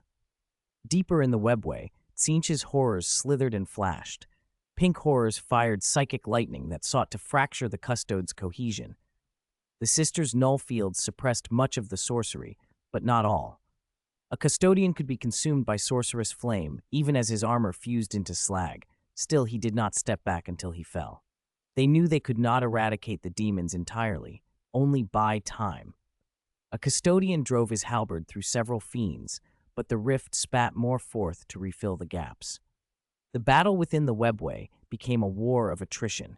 By the hour, the custodes could no longer count how many daemons they had cut down. They could have fought for months, for they were tireless warriors, but the chaos gods could conjure tens of thousands more with a thought. The Emperor's face was painfully grave. The attack had come too swiftly. The Imperium had stood proud. Then a warp storm struck, severing Holy Terra from the stars, and the psychic bombardment had shattered the Emperor's webway. "Emperor, the warp rift is still expanding. We must find a way," Micardo said, hurrying to his side. If the breach continued unchecked, warp energy would eat into the palace, and the rift could widen until it threatened to pull the whole of Holy Terra into the warp, a new eye of terror. "There is only one option," the Emperor said, voice steady as if the decision had been waiting. He looked toward the tall throne at the center of the palace and walked to it without hesitation. "I must activate the golden throne and use my psychic power to stem the collapse of the webway." The moment he sat, torment of soul and body struck him with indescribable force. Pain lanced through him, doubling and redoubling. The small mercy was that Axis's reinforcement and the fruit of the mental tree Axis had given him had strengthened his constitution. He could endure what was to come. "Micardo," the Emperor said through the hurt, "you must bring Magnus here now. Only Magnus and I together stand a chance of repairing the webway. Bring him quickly." "Understood, Emperor. I will send Leman Russ immediately to Prospero," Micardo replied. "Shall we take custodes and Sisters of Silence with us? It is already clear, chaos has struck. Travel will be perilous. Take what force you need. Do not take prisoners. And bring Axis. Axis is there. Bring Axis back with you," the Emperor ordered. Micardo nodded and gave the commands. Several hundred custodes, Sisters of Silence, and warriors of the Space Wolves prepared to make the warp jump and tear toward Prospero to retrieve Magnus and Axis. Across the gulf of space, Horus's eyes shone with satisfaction. "Warmaster, the forces have left Terra," reported one of his warlocks, watching every movement. A sinister smile spread across Horus's face. "Tell me, where are they headed?" Horus asked. "Reporting, Warmaster," replied the Chaos Warlock who had been tracking the fleet. "According to our readings, their destination is Prospero." With the blessing of the Chaos Gods, the movements in the warp were meticulously watched by their spellbound sentinels. They had the fleet's course with perfect clarity. "Warmaster, report," another warlock interrupted, the one assigned to monitor the Primarch's worlds. "The Space Wolves have deployed in force. Their destination, like the fleet from Holy Terra, is Prospero." Everything was proceeding exactly as Horus had predicted. His father truly intended to bring Magnus back, and that provided the opening he needed. Horus grinned. "Excellent. Initiate a warp storm in this sector at once. Block all psychic communications between Holy Terra and the rest of the galaxy." At that moment, the plan could begin. When it came to strategy, Horus believed himself peerless in the Imperium. The son the Emperor had raised and favored for years, Axis, was no match, he thought, and even the Emperor himself could not outmaneuver him. He would set a trap. If he could not destroy Axis outright, he would ruin him. I just want to make you suffer, Axis, he thought, for stealing my place. He blamed Axis for winning the Emperor's affection and the mantle Horus had once coveted. The Great Heresy, to Horus, had a barbed edge of personal vengeance beneath its imperial ambitions. Send a psychic communique to Lionel Johnson, Horus ordered aloud. Tell him Magnus has joined with Axis and initiated the Great Heresy. Say Axis has been in the warp for 98 years and is corrupted by chaos. The moment he was rescued, he corrupted Magnus. Together, they destroyed the webway on Holy Terra. Order the Lion to go to Prospero and purge them. Mortarion, standing nearby, snorted. Clever, he said, but the chaos signature we used to destroy the webway is too blatant. Father may not believe Magnus did it. Magnus is capable, yes, but that chaos taint is a giveaway. If Leman Russ's forces meet and compare notes with Lion, they'll see through this. Horus waved the objection aside. Don't worry, I have thought of that. Fulgrim added, but if Leman Russ and Lion arrive together, and Leman Russ can sense the corruption, the deception will collapse. Horus smiled, and with the smile came a secret that made several present fall silent. You forget something. Leman Russ will not go to Prospero. Not go? Fulgrim stared. I never intended for the Space Wolves to arrive, Horus said. The warp storm will scatter them far to the galactic west. There is a powerful Xeno Empire waiting there for Leman Russ, someone I have arranged to tie him down. He glanced at the 11th Primarch standing by, a brother who had often displeased the Emperor and had flirted with xenophilia, who had almost been purged for his sympathies. That Primarch had been seduced into the heresy in part by Horus's machinations. You mean you've made an alliance with a Xeno faction to hold Leman Russ while we prosecute this war? The 11th Primarch asked. That's right. I have already negotiated terms. They will restrain Leman Russ. When I seize the Imperium, I will cede the Western territories to them, or so it will appear. Mortarion's voice turned cold. This is not like you, Horus. Are you truly prepared to cede human worlds to Xenos? Horus shrugged. It is a temporary expedient. When the war is won and I sit upon the Golden Throne, I will take it back. If these Xenos dare to demand their reward afterwards, I will annihilate them. For now they serve a purpose. Fulgrim raised an eyebrow. Zidon, perhaps? Horus only smiled. He added another curve to his web. There are also elements inside the Dark Angels. Luther, Lion's supposed brother, has his own faction. Those men can be made to sow dissent. Around Luther are corrupted Dark Angels who whisper against the Lion. They will help fracture the loyalties that should bind the Lion and his legion. Mortarion's earlier worry about Leman Russ still gnawed at others. Horus answered it all with the confidence of a war master. After a month, we will send messages to the Sisters of Silence and the custodians who departed Holy Terra. Inform them that Leman Russ is trapped in a warp storm and cannot make rendezvous. Tell them Lionel Johnson has been dispatched to support them. At the same time, tell them that Axis was corrupted in the warp and that he and Magnus blew up the webway. Have the Sisters of Silence, the custodians, and the Lion go together to suppress the rebellion. The Lion will be ordered to purge Prospero. Now Horus exploited the last advantage of his title. No one knew he had already betrayed the Emperor. While he still wore the War Master's badge, he could send commands in the Emperor's name and twist loyal forces to his ends. What a pernicious scheme, the 11th Primarch muttered. No wonder you wanted to send Leman Russ away. There are other concerns, Mortarion said. Among our ranks are veterans who served at Holy Terra before the Primarchs returned. They are fanatically loyal to the Emperor. They must be eliminated. I thought of that, Horus said. Calculate the number of Holy Terra veterans present in each legion. They gave him the tallies. 20,000 in one legion, 30,000 in another, another with 30,000, and a legion with 25,000. The totals piled up. Roughly 100,000 veterans, Horus said. We will find a system and purge those loyalists. Nurgle, in his patience, had provided a stock of virulent gifts. Horus added, we will deploy virus bombs from orbit. Istvan III will do. We will cleanse the legions there, eradicate all those who still serve the Emperor. It was the old, cruel precedent. a massacre presented as a cleansing, a betrayal wrapped in duty. On the other end of the chain, Lionel Johnson read the dispatch in stunned silence. The words were blunt and devastating. Axis had been rescued, but had been corrupted by chaos, and with Magnus had destroyed the webway on Holy Terra. The Emperor, through Horus, ordered the Lion to go to Prospero and purge both of them. "Gene Father," a Dark Angel's captain said with crisp obedience, "this is the Emperor's command. We must obey." Lion's gaze lingered on the name Axis. He and his brothers knew the Lord Axis. The accusation did not sit well with him. "Gene Father," Lucifer murmured at his side, "there must be something wrong. You know Lord Axis." 217. The Lion King's suspicion. "Am I going to die?" The last loyal warrior, Lucifer's words, coming from that strange cultivator offspring, sent Lionel Johnson into a deep, uneasy thought. There was something very wrong. Others might not fully grasp Axis's combat power, but Lion did. He had watched Axis and the Emperor clash in the webway. That battle had been kept secret, but he had witnessed it. Even without reaching back to ancient feats, Lucifer's own strength in recent times was far beyond that of an ordinary space marine. After consuming the 2 spirit tree fruits given by Axis, Lucifer's physique had outstripped even the enhanced space marines. How powerful must a gene seed offspring be to achieve that? He might not possess Axis's world-shattering might, but blowing up a planet at will was within his capability.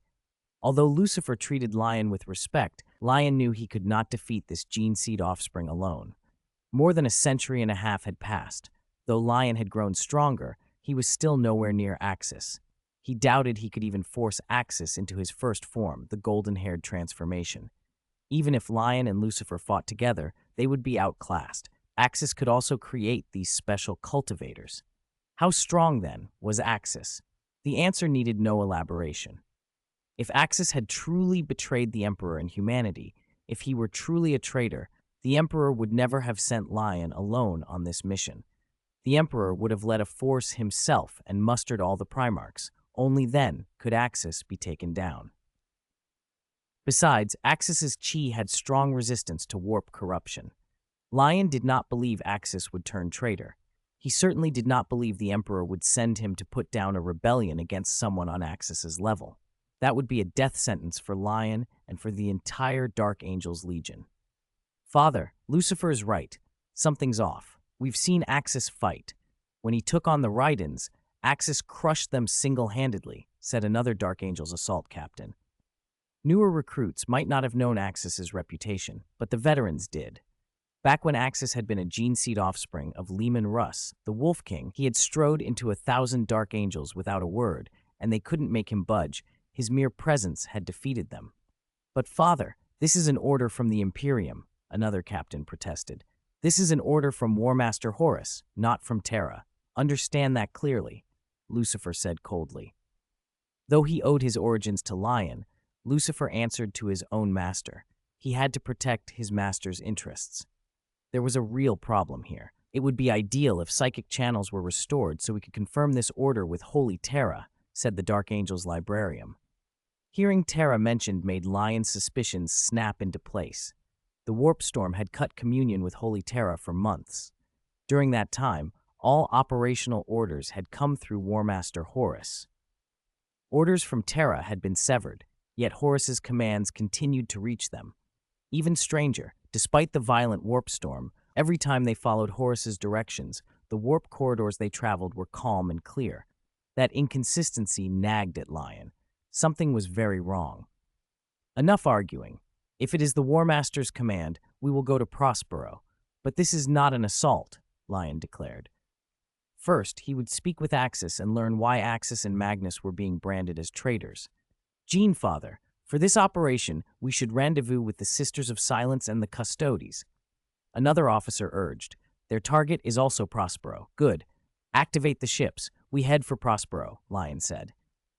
If the warp route to Prospero were peaceful now, then it would prove there was foul play. Lion needed that answer. Time moved. Horus issued further orders, redirecting Robert Giscard Guillemot's Ultramarines to more remote sectors.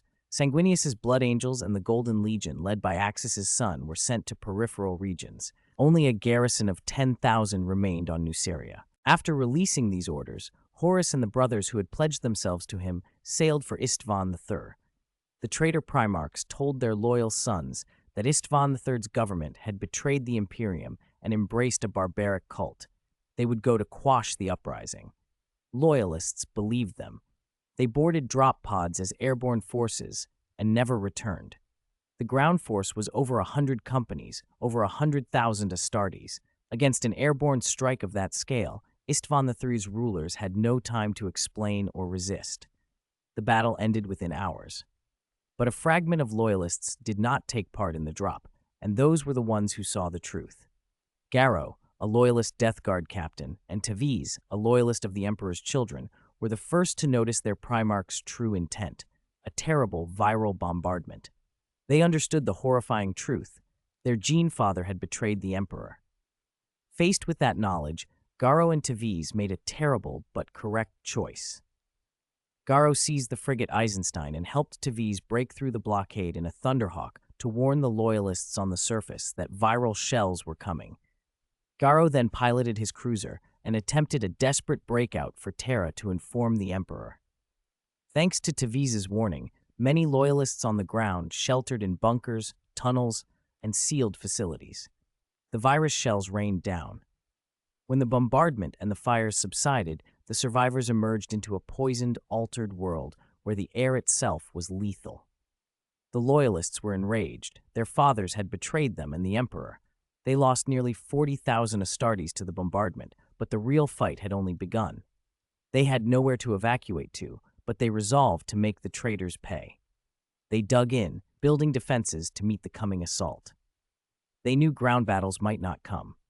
The fleet overhead could annihilate them with orbital fire.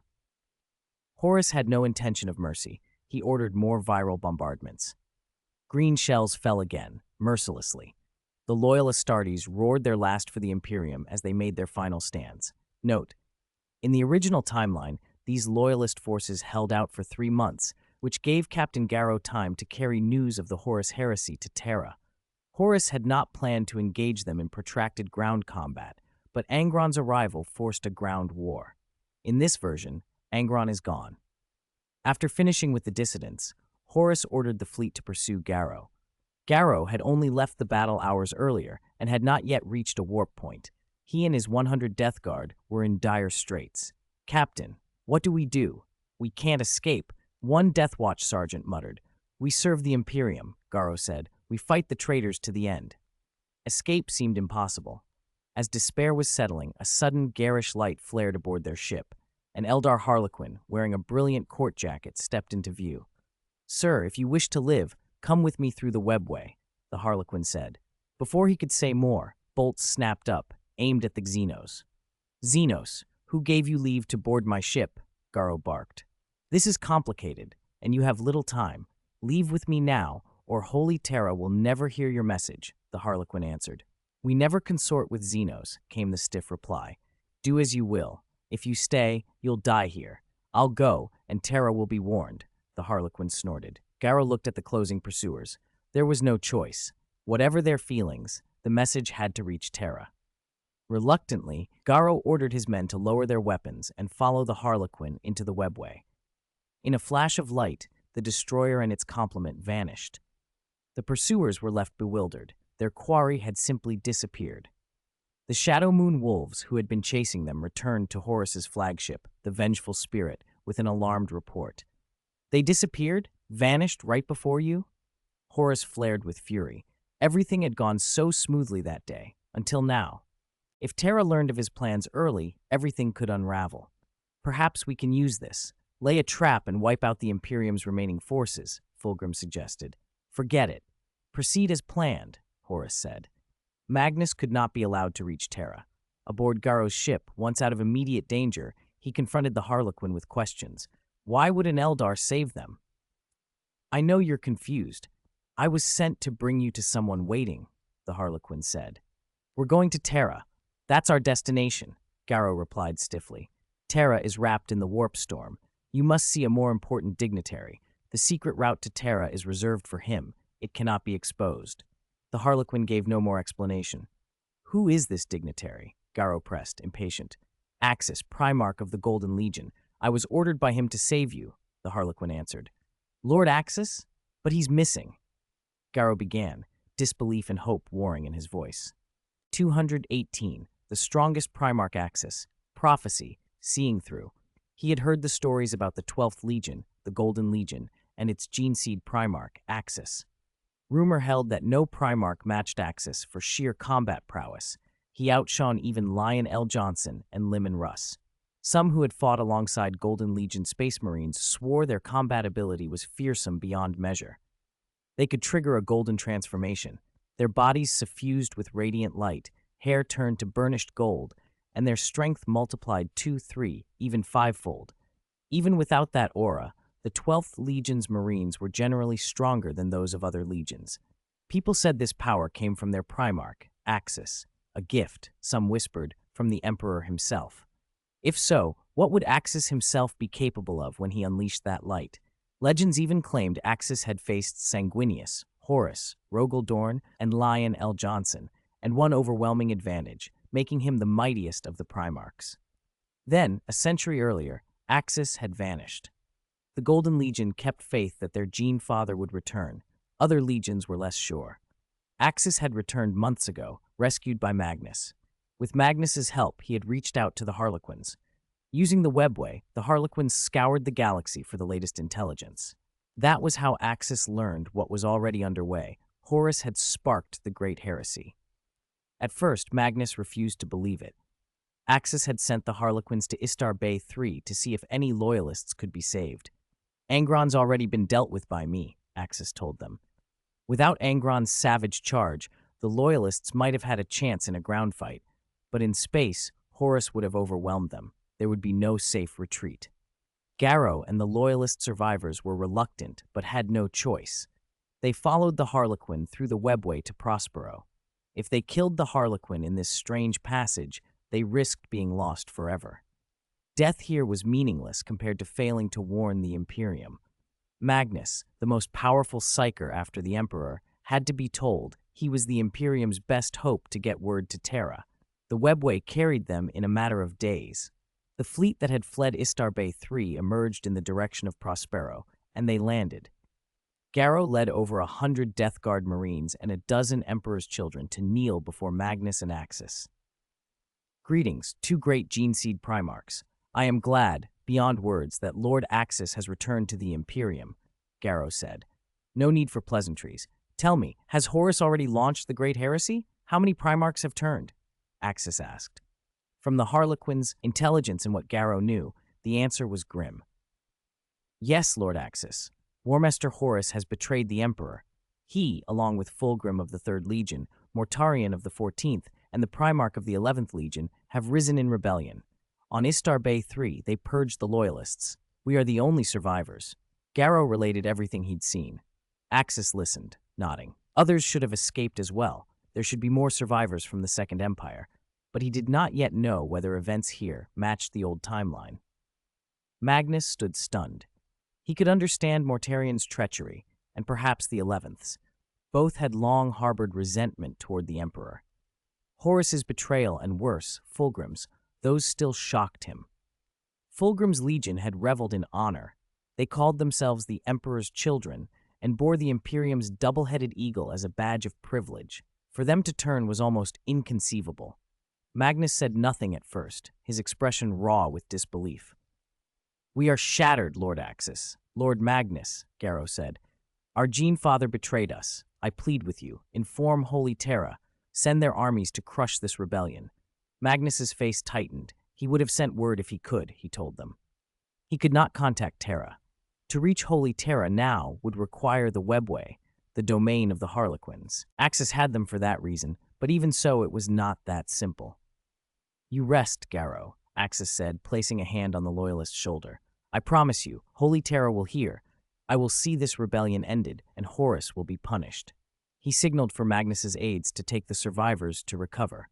When they had gone, Magnus turned to Axis. What now? Shall we depart for Terra at once? He asked. Axis paused. Not yet. I want you to use your power to see if any significant visitors will come to Prospero soon.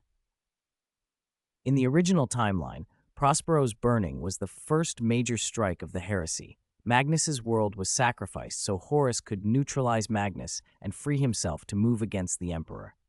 If the webway remained open, the whole plan might be different. Axis needed to know whether an Imperial force would arrive.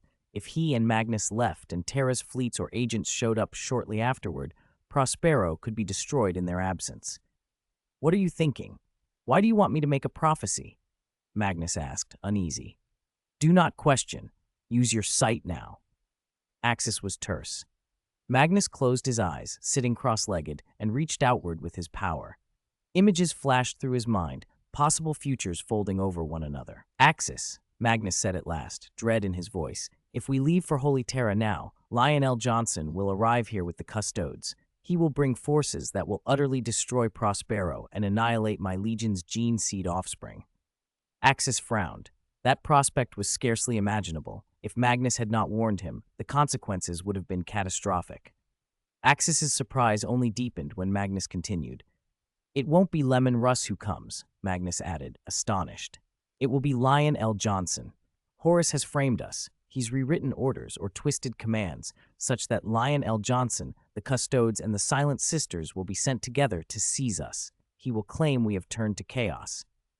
Horus was setting a trap. Axis's return had already altered the pattern. Lionel Johnson coming instead of Russ was a sign of things being different, dangerously so. Horus had not expected Axis to possess such foreknowledge. 219. Reverse Prospero's tragedy. Given the current situation, Horus's plan was clear: draw the Imperium's counterinsurgency forces into action, then stage a landing zone massacre at Istvan Feith. The Imperium would send Ferris Manus of the Iron Hands, along with the Salamanders and Raven Guard, 2 veteran legions. On paper, it looked like a 7-4 advantage in the Imperium's favor. But Horus had hidden cards. Only 4 traitor Primarchs had revealed themselves so far, but how many more lurked in the dark? The Iron Warriors, Alpha Legion, Wordbearers, and Night Lords were all still waiting in the wings. In truth, the fight looked more like 8-3. What Axis could not confirm was whether the Primarch of the 2nd Legion would turn traitor. "Magnus, we'll wait until Lionel Johnson arrives," Axis said. "Once the loyal Space Marines who escaped reach him and the Adeptus Custodes, they'll know who the real traitors are." "I agree, Axis. This time I will lead the 1,000 Sons to deal with Horus," Magnus answered. He could not have imagined Horus descending into such insanity. "Magnus, be prepared. This will not be an easy war," Axis warned. "Understood. I'll gather the Legion now. Once Lionel Johnson comes, we'll make for Holy Terra," Magnus said. "It won't be that simple. We must travel light. Our Legion cannot pass through the webway," Axis said. "Why not?" "Because the webway's access was granted only to me personally," Axis replied, shrugging. He explained the bargain he'd made with the Laughing God. Having the Laughing God's agents escort the survivors from Istvan III had already been an extraordinary favor. Taking Magnus and an entire legion through the webway would be another. The Laughing God had agreed to give Axis access, but only for Axis himself. A few individuals might be tolerated as a courtesy, but hundreds of thousands of Space Marines? Not a chance. "Then let my gene seed descendants in the 1st Legion travel through the warp," Magnus sighed. "Don't worry, I will personally go to Istvan Futh this time. If Horus wants a landing zone massacre, then I'll play along." "I'd very much like to see his face when he realizes who's in the killing ground," Axis said. If Horus wanted a massacre, Axis was ready to force him to pay the price. They waited on Prospero. Half a month passed in anxious watchfulness. Then a warp fluctuation sounded, and a massive fleet emerged into the Prospero system, led by a towering Gloriana-class battleship. Lionel Johnson had arrived. Axis felt, before he saw him, the presence of the Lion's retinue, Lucifer among them, a distinct, cold aura. A few hours later, Lion's fleet docked above Prospero, but he did not come in force. Instead, he brought only a dozen personal guards and stepped down in a small transport. "Long time no see, Lion King," Axis greeted him with a smile. "Axis, is it truly you?" Lionel Johnson's voice was flat with restrained fury. "Do you know the intelligence I received? Horus said you and Magnus betrayed the Emperor. He said you corrupted Magnus, and that together you detonated the webway doorway, gravely wounding the father. The Emperor ordered me to suppress the rebellion." Seeing Axis in person, Lion realized something had been wrong. The warp crossing had been unusually calm. His fleet had arrived with ease, far too easy. Someone had tried to use him as a pawn. He really said that? Axis said lightly. I don't think I could betray you by myself. Lion King, it was Horus who betrayed us. He falsified the Emperor's orders. But you are wise. You must have suspected as much, Magnus said. I did suspect. If the Emperor wanted you alone executed, I would not have had qualms. Magnus by himself I could have handled. But Axis, if you were involved, it changes the scale. I wouldn't be comfortable acting on a single order without proof, Lion said. He was blunt. Axis was not someone Lion could easily overpower on his own. The idea that the Emperor would order the killing of both Axis and Magnus without clear evidence was implausible. Axis, do you have proof that Horus launched the heresy? Lion asked. Horus had been the Emperor's favored son. Lion could not simply accept one account. We have witnesses, Axis said. On Istvan III, Horus, Fulgrim, Mortarion, and the Primarch of the 11th Legion purged their loyalists. Some escaped. I brought them to Prospero. They are proof. Axis raised his hand. Over 100 loyal space marines who had fled Istvan III stepped forward. Lord of the 1st Legion, I am Garo, captain of the 7th Company of the Death Guard, one of them said. I can confirm Horus and the other Primarchs launched the heresy. I have recorded footage. Garo handed a data plate to Lionel Johnson. The footage had been salvaged from Istvan III, clear evidence of the betrayal. Lion watched it carefully. In the recording, Horus and his allies purged loyalists with brutal efficiency. Fulgrim, Mortarion, and the 11th stood with Horus. Curse them, Lion said at last, his voice low with rage. They tried to use me. I will not let those four escape. Axis, we go to the Istvan system now. I want to kill those bastards myself. I will go with you, Magnus said. We will not let Horus go unpunished, but first we must return to Holy Terra. Horus used the Intellect Library and numerous Chaos Warlocks to blow open the webway at Holy Terra, the place where the Emperor first took us. If Magnus can get to Holy Terra, everything may be put to rights. They had barely finished speaking when another ship cut through the warp barrier, a huge golden battleship, the sigils of the custodes clear on its hull. They had been expected. People from Holy Terra had come to Prospero. Lionel Johnson, where is Leman Russ? Why did he not come with you? And why are you consorting with these traitors? Captain General Valdor demanded as he strode out of a transport. Valdor had been following orders. Bring Axis and Magnus back. Halfway through the mission, the orders had been changed. Horus had intervened. Now the custodes had come with instructions to take Axis and Magnus by force. Valdor had been told Axis had betrayed the Emperor and had helped destroy the webway. He looked at Axis with hard eyes. Use your head, Valdor, Axis said plainly. Do you not know the kind of power I wield? Would the Emperor issue such a foolish order? And if he did, why would you travel in a transport like this, seeking death? Axis added, voice edged. Valdor's face was unreadable. I want to hear it from you, Axis. Did you truly betray the Emperor? He asked. Captain General Valdor, Garo stepped forward. It was not Axis who betrayed the Emperor. Horus is the traitor. He produced the precious data plate they had brought from Istvan III and presented it to Valdor. Valdor took it and watched. His brow tightened as the images played. It appears we were deceived by Horus, he said at last. Fortunately, your loyalists arrived in time. I apologize, Axis. We must return to Holy Terra immediately. The Emperor said that with Magnus and himself working together, there is hope of repairing the webway. That is our priority, Lion agreed. Get Magnus to Holy Terra and the webway can be fixed. No problem, Axis said. Then he glanced toward Valdor with a question in his eyes. You said Leman Russ was supposed to come. Where is the Wolf King? Valdor's jaw tightened. The Emperor ordered Leman Russ to accompany us and bring you and Magnus back. I don't know why he has not arrived.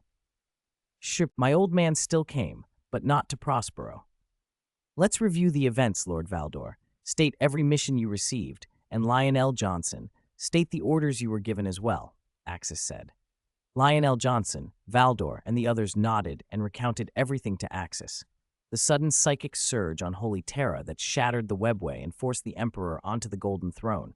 The Emperor's order for Valdor and the Sisters of Silence to aid Leman Russ in escorting Axis and Magnus back to Holy Terra, explicitly not to apprehend anyone, and Horus's separate order to Lionel Johnson to come to Prospero and put down the supposed great heresy started by Axis and Magnus. Valdor and his party had received another order from Horus during their voyage, and Axis already knew the rest.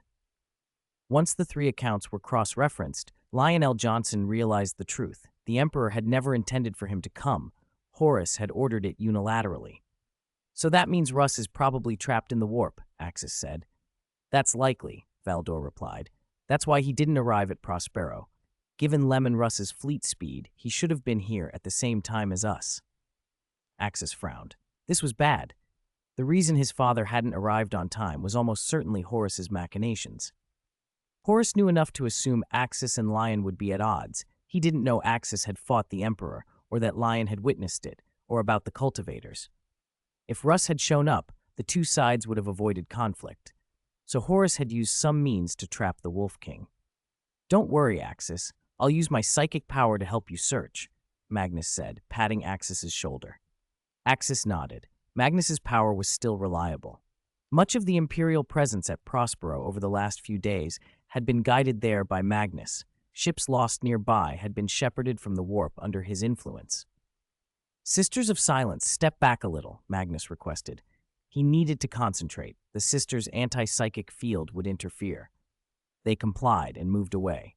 Magnus seated himself cross-legged, fully unleashing his psychic sight to search for Leman Russ and his fleet.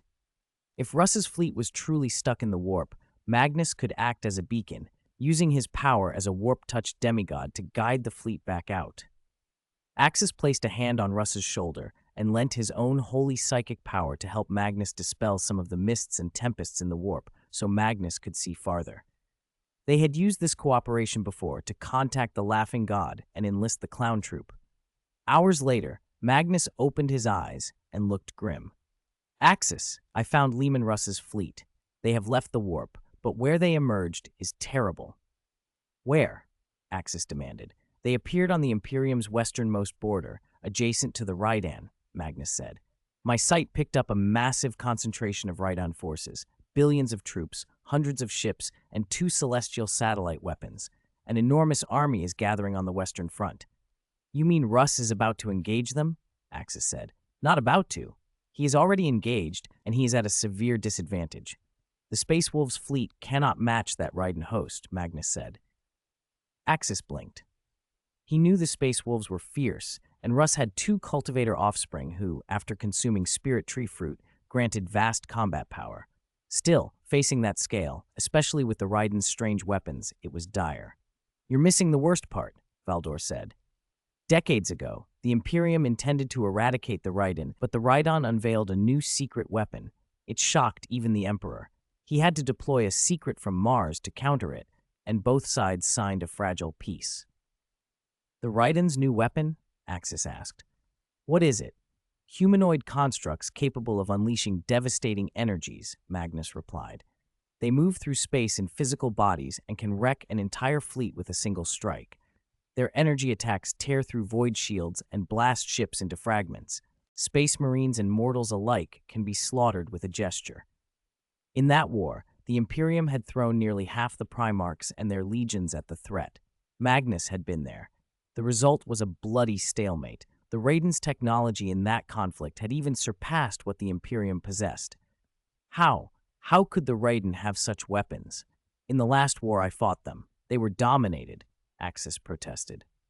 "According to Father, the Raidan harnessed fragments of star gods to forge personalized weapons from them," Magnus said. "If the Emperor hadn't brought Mars's secret into play at the end, an artifact called the Void Dragon, we would have lost." Valdor stepped forward. "The Emperor deployed a fragment of a cosmic star god from Mars, the Void Dragon. That fragment can destroy planets and disrupt star systems. Without it and the Emperor's deterrent presence, the Raidan might have invaded on a scale none of us could withstand." Axis absorbed this. "So if Russ is out there alone, he's bound to lose?" "Unless they can retreat in time," Lionel Johnson said. "But if they withdraw, the western frontier could fall. Given the timing, I suspect Horus reached some arrangement with the Raidan. I was supposed to be guarding that sector. My redeployment left it exposed. The Wolf King's force can't hold them on its own."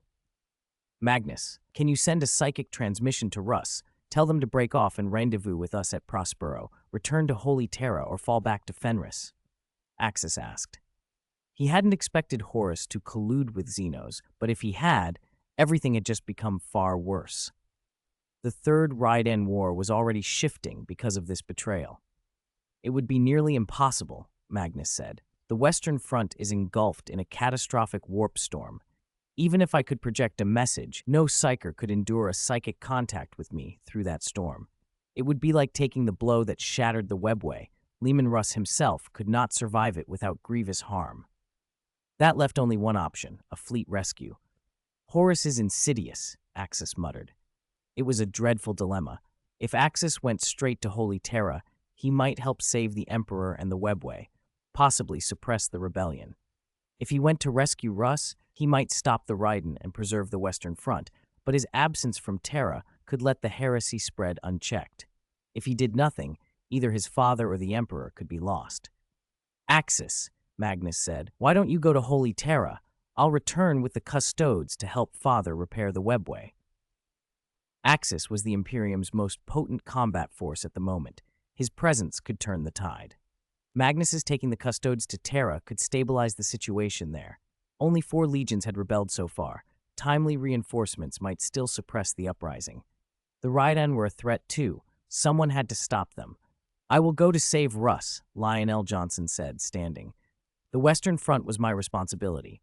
I left a gap when I departed. I will lead the 1st Legion personally to support Leman Russ. His words steadied the room. 2 legions together might hold the Raiden back. Lionel Johnson's ability to stem the Raiden had long depended in part on his cultivator offspring, Lucifer. With Russ's 2 cultivator scions added, even if the enemy deployed 3 Star God fragment weapons, they could contend with them, or at least retreat in good order. It wouldn't be easy for the Raiden to occupy the entire Western Imperium decisively. The best plan is this, Axis said. Magnus and I travel light and go directly to Holy Terra through the webway. Magnus's legion still numbers over 100,000. Lion, you take command of 2 Space Marine legions to support the Wolf King. Because of perfect gene seed and years of growth, the Thousand Sons had swelled to well over 100,000. The Dark Angels numbered over 200,000, and the Wolf Guard and allied forces added more than 100,000. Nearly 500,000 Space Marines between the 3 legions could stand against the Raiden host if coordinated. Axis and Magnus would take a custodes vessel, break through the Loyalist cordon, and use the webway to reach Holy Terra. They could also consult the Laughing God if needed. That's a good plan, Magnus agreed. Lion, take my legion to support Leman Russ.